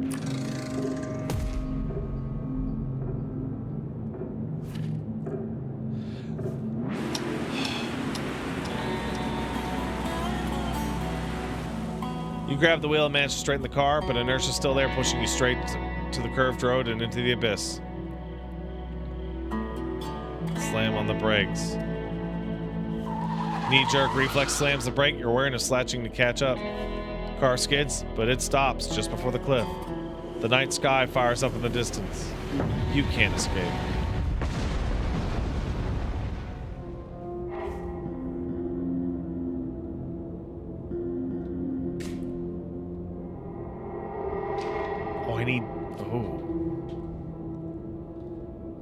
I need 5 at once.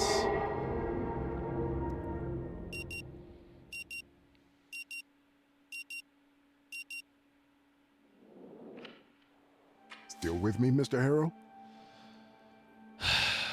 I have a question. Now that I think about it, it can wait. All right, then. That's it for today. You should go and check in at the office. Your room is probably ready by now. Okay.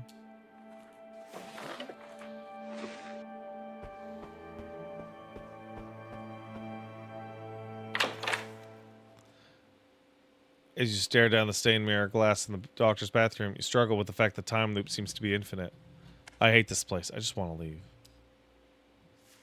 But you can't leave, no matter where you go. You'll be tossed back here as soon as it hits 8:47. I get it, but I still hate this place. Seems you will stay here for a long time. This attitude won't help much. I don't care. This place sucks. Suit yourself.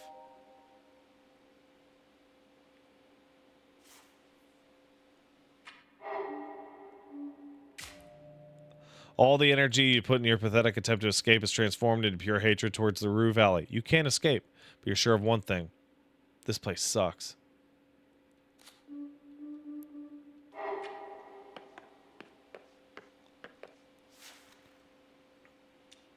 Let's take that book. Open the door. It said I was too calculated, right?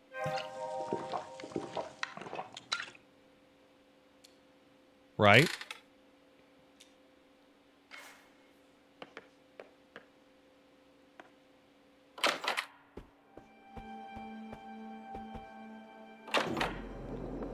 Come on, you thief!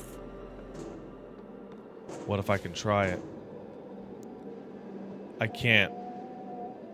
I might as well drive south, see where we can go. Yeah, I'm gonna do Lisa the Joyful. I'm just taking a little...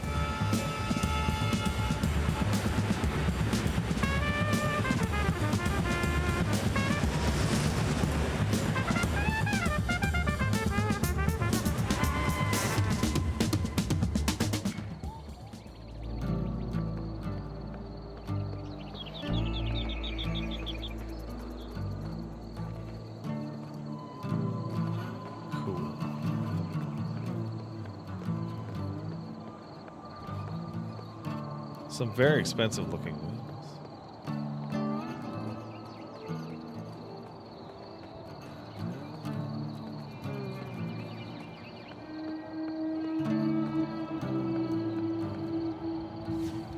Watchful Eye, probably something like Safeguard Vision X, Defender Cam, Stealth Edition, or some other stupid shit like that. Recording your every move. Wait a minute. What if this is a reality show? I mean, like, these people are actors? Nothing's real? Well, it makes sense, wouldn't it? Whole thing is staged.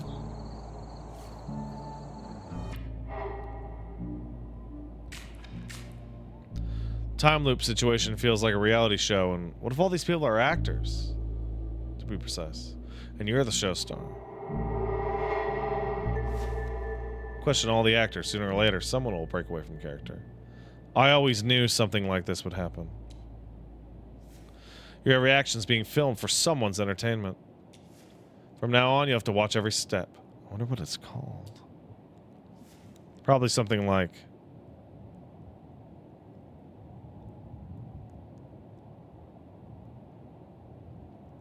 Deja Vu. The show that gathered its audience purely by ironic enjoyment. It's so bad, it's good. Prepare to be the winner of the next Cringe Fest.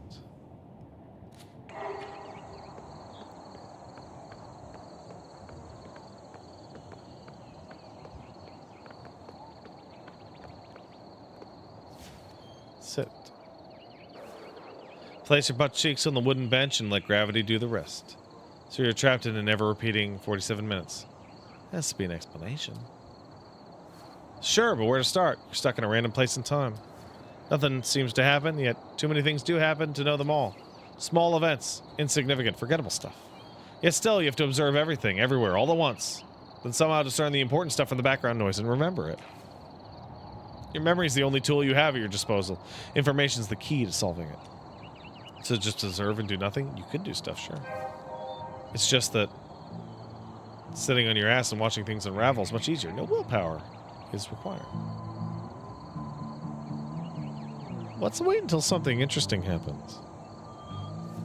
It's calm here. Unnaturally calm. You're so used to yelling, banging, arguing over the phone that you have to expect some sort of drama to unfold everywhere you go. But not here. Let's see if some drama will emerge.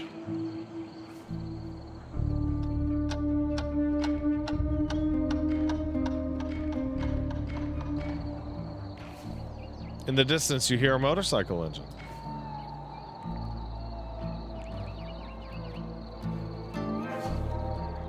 It's that woman from the motel, the one banging on the poor vending machine. Better make a mental note of that. Who knows when you'll need it.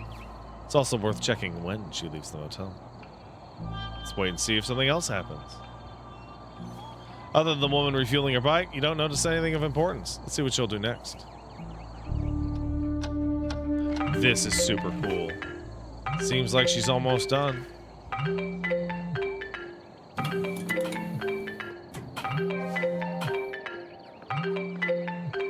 She went to the bike, left the bike outside, and went into the shop. At exactly 8:16. Good to know.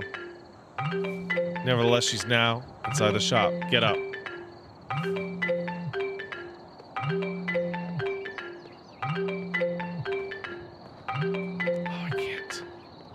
Dude, shut the fuck up.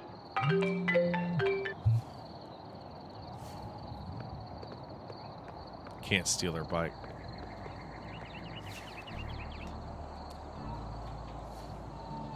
Let's observe more. You know the woman arrives here at 8:14, pumps gas, enters the shop at 8:16. When's she leave? Let's see.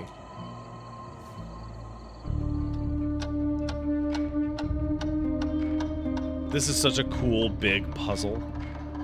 It's just one big puzzle. Wow, she's in there forever. Holy shit. If you remember correctly, rain's about to stop.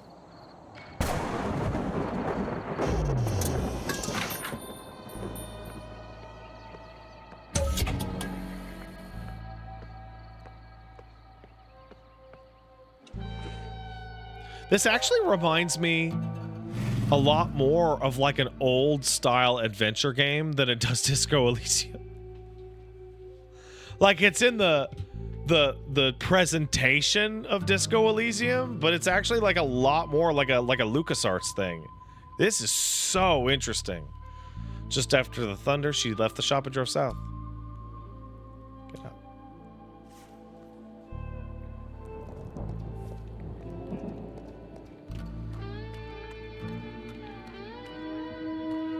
And Owlcat's really banging them out, dude. They got this, they got Shout of the Road. They got the Pathfinder games, they've got the Warhammer stuff. Like they're absolutely going ham on it.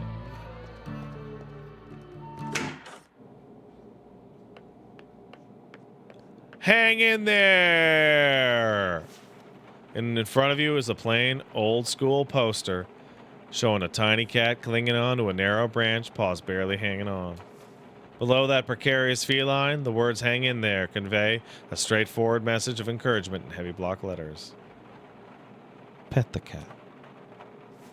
Your fingers just scrape paper, but somewhere, on some intangible plane, you swear there's a cat purring in gratitude.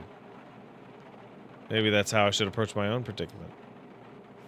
Kitten found itself in trouble, dangling on a branch, but it treats the whole mess like an adventure, refusing to give up. I could really use some positivity right now. Never hurts to see things in a slightly brighter light, even if only for a moment. All right, kitty, I'll hang in there. For a moment, you'd swear the cat winked back, only for reality to remind you it's just your imagination.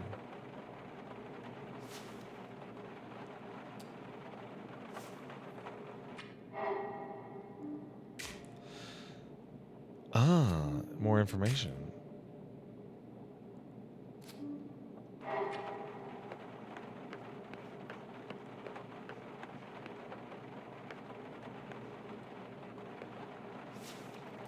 Though she meets your gaze, the woman chews on something viciously for a few moments before she acknowledges your existence. Welcome to Max Gas. You need some help getting gas in that city car of yours, you don't want something else? We got no booze, mind you. Let me guess, there's cameras everywhere. This is why you know where I'm driving. Yep. Have to keep your property protected, and this is the best way. You got a problem with that?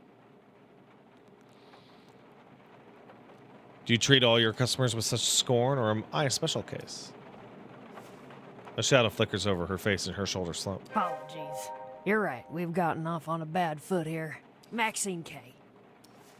She extends a rough and callous hands towards you. Oh my god, I'm gonna barf. I'm gonna kiss it. I'm gonna do it.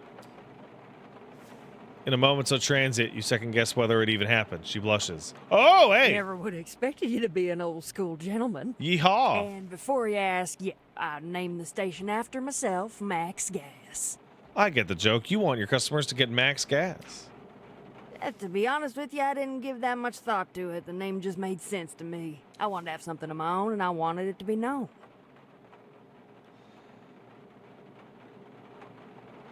This is why I always felt like shit when I had to use pseudonyms for my articles. Is it really even mine then? Pseudonyms? Articles? You just continued a story that was already underway in your own head. Was a content writer, was forced to use fake names for the articles that I wrote. I know what pseudonym means, thanks very much. And this content writing thing sounds much like lying to me. But you do have a point. One must stake a claim to what they own, otherwise outsiders just gonna take it all. I reckon this might look strange to you, but my family used to own. My this name is whole Pat, place and from I the think this mountains game's and the pretty source cool. of the River Rue You to the can buy it canyon on that goes to Steam. Gray City. There's a link in the chat.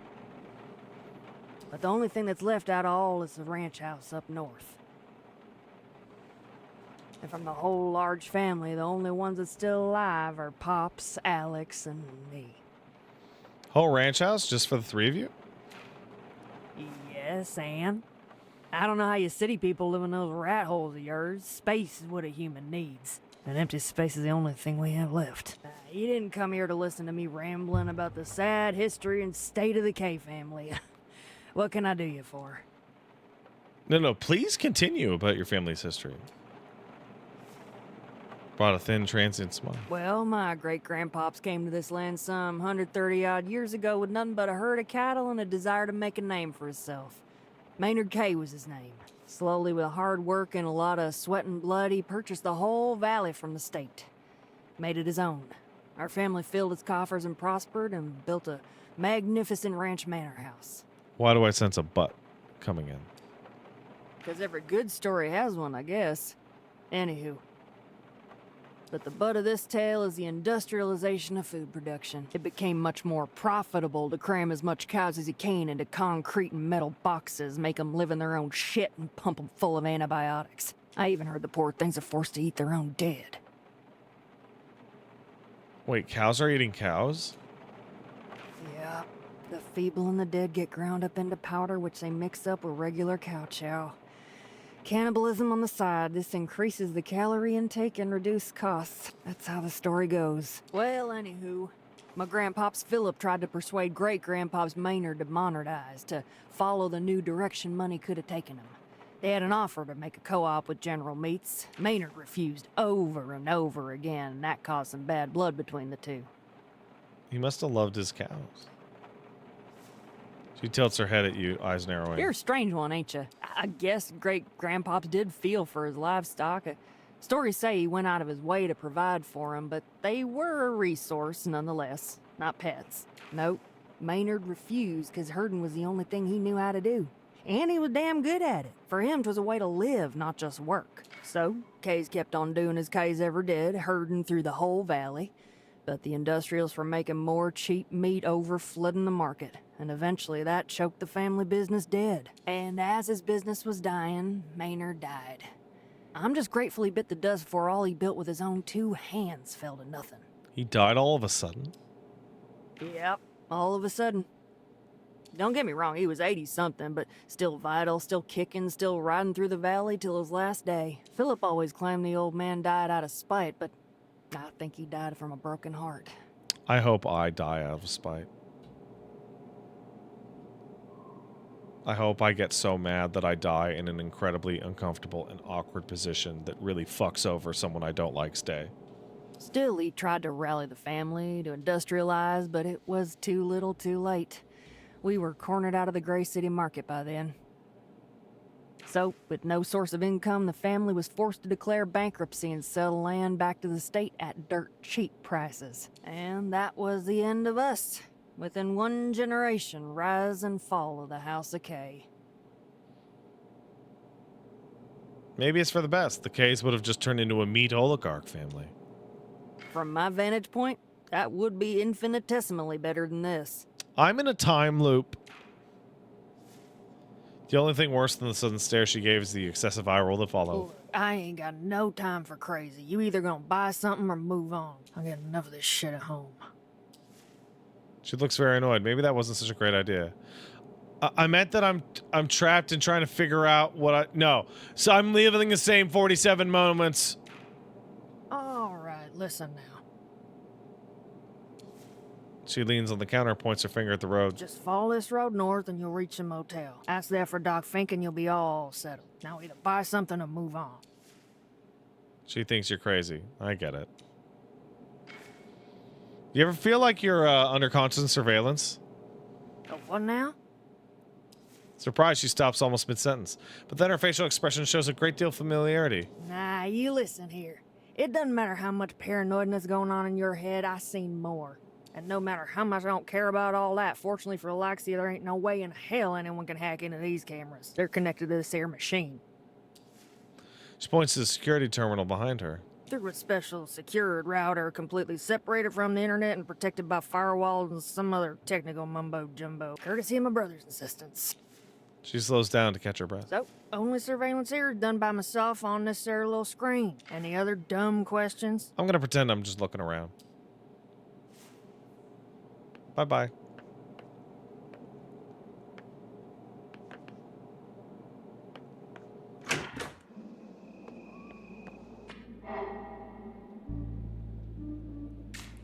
Maxie and Kay.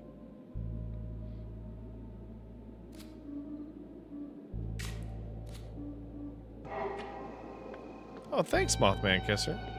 I appreciate you buying the game during the stream, but I also appreciate you saying that you bought the game during the stream in the chat. Oh, Bricky Raid! Hey, everybody. How's everybody doing?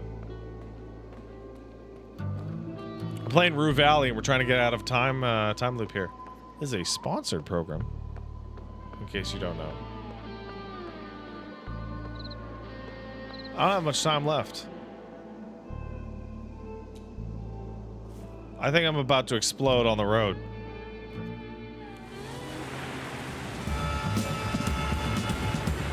See you in hell, motherfuckers! Well, gentlemen, madams, that's going to be our quick look today at Rue Valley. I hope you enjoyed yourselves. This game seems cool as shit. Why is game audio capture still here? Why would I? Yeah, fuck it. Let's leave it up. Let's leave it up. Fuck it. That's cool.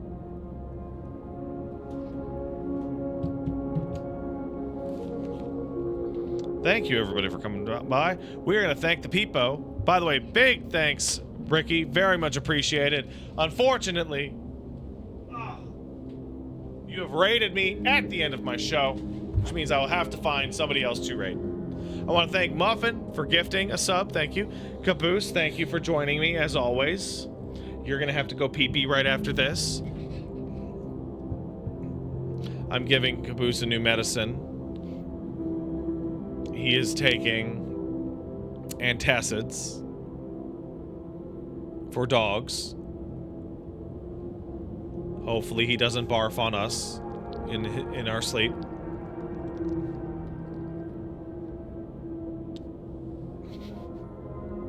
I want to thank Ricochet Ray for the raid as well. Thank you.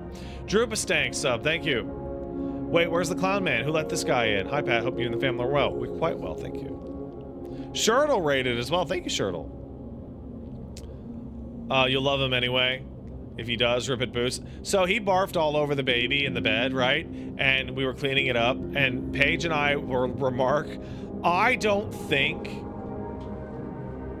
we have ever been upset at this dog even once.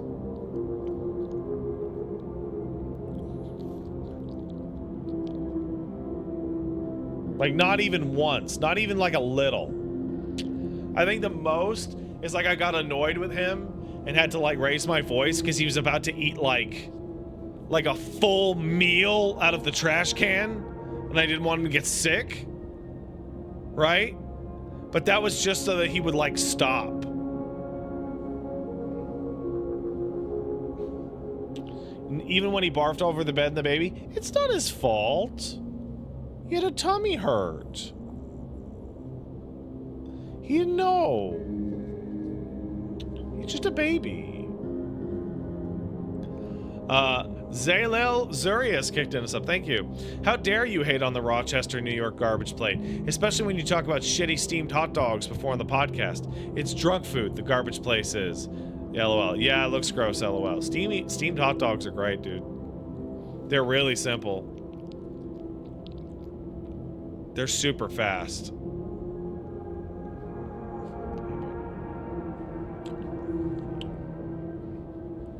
Not even when Caboose escaped containment and went to the neighbors? Of course not. Of course not. I was just scared. What if he got eaten by a doggy? They were afraid of him. You were such an angel. Baron Ouroboros kicked in a sub. Hello there. I've heard this is somewhat disco inspired. Yeah, you could say that. You could say it. Blitz McGad subbed. Hold up, Pat and Boost. You're correct. He is baby. In fact, all dogs are even old babies. Why are you looking at me like that? Bio Apple sub, thank you. Pastel Hermit subs has been following this game for a bit. Excited to see how it is. It's great.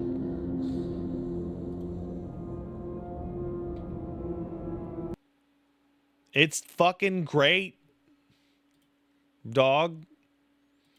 It's fucking awesome. Okay, Caboose, I gotta go raid somebody, okay?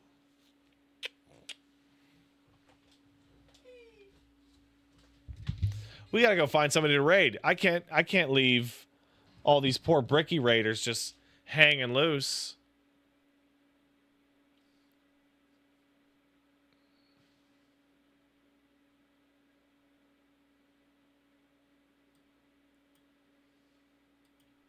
Who we got?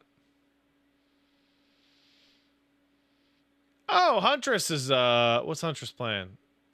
She's playing Hollow Knight. Perfect. Oh my god! That's awful! Oh, you guys gotta see this shit. Say hi to Huntress for me. Jesus Christ.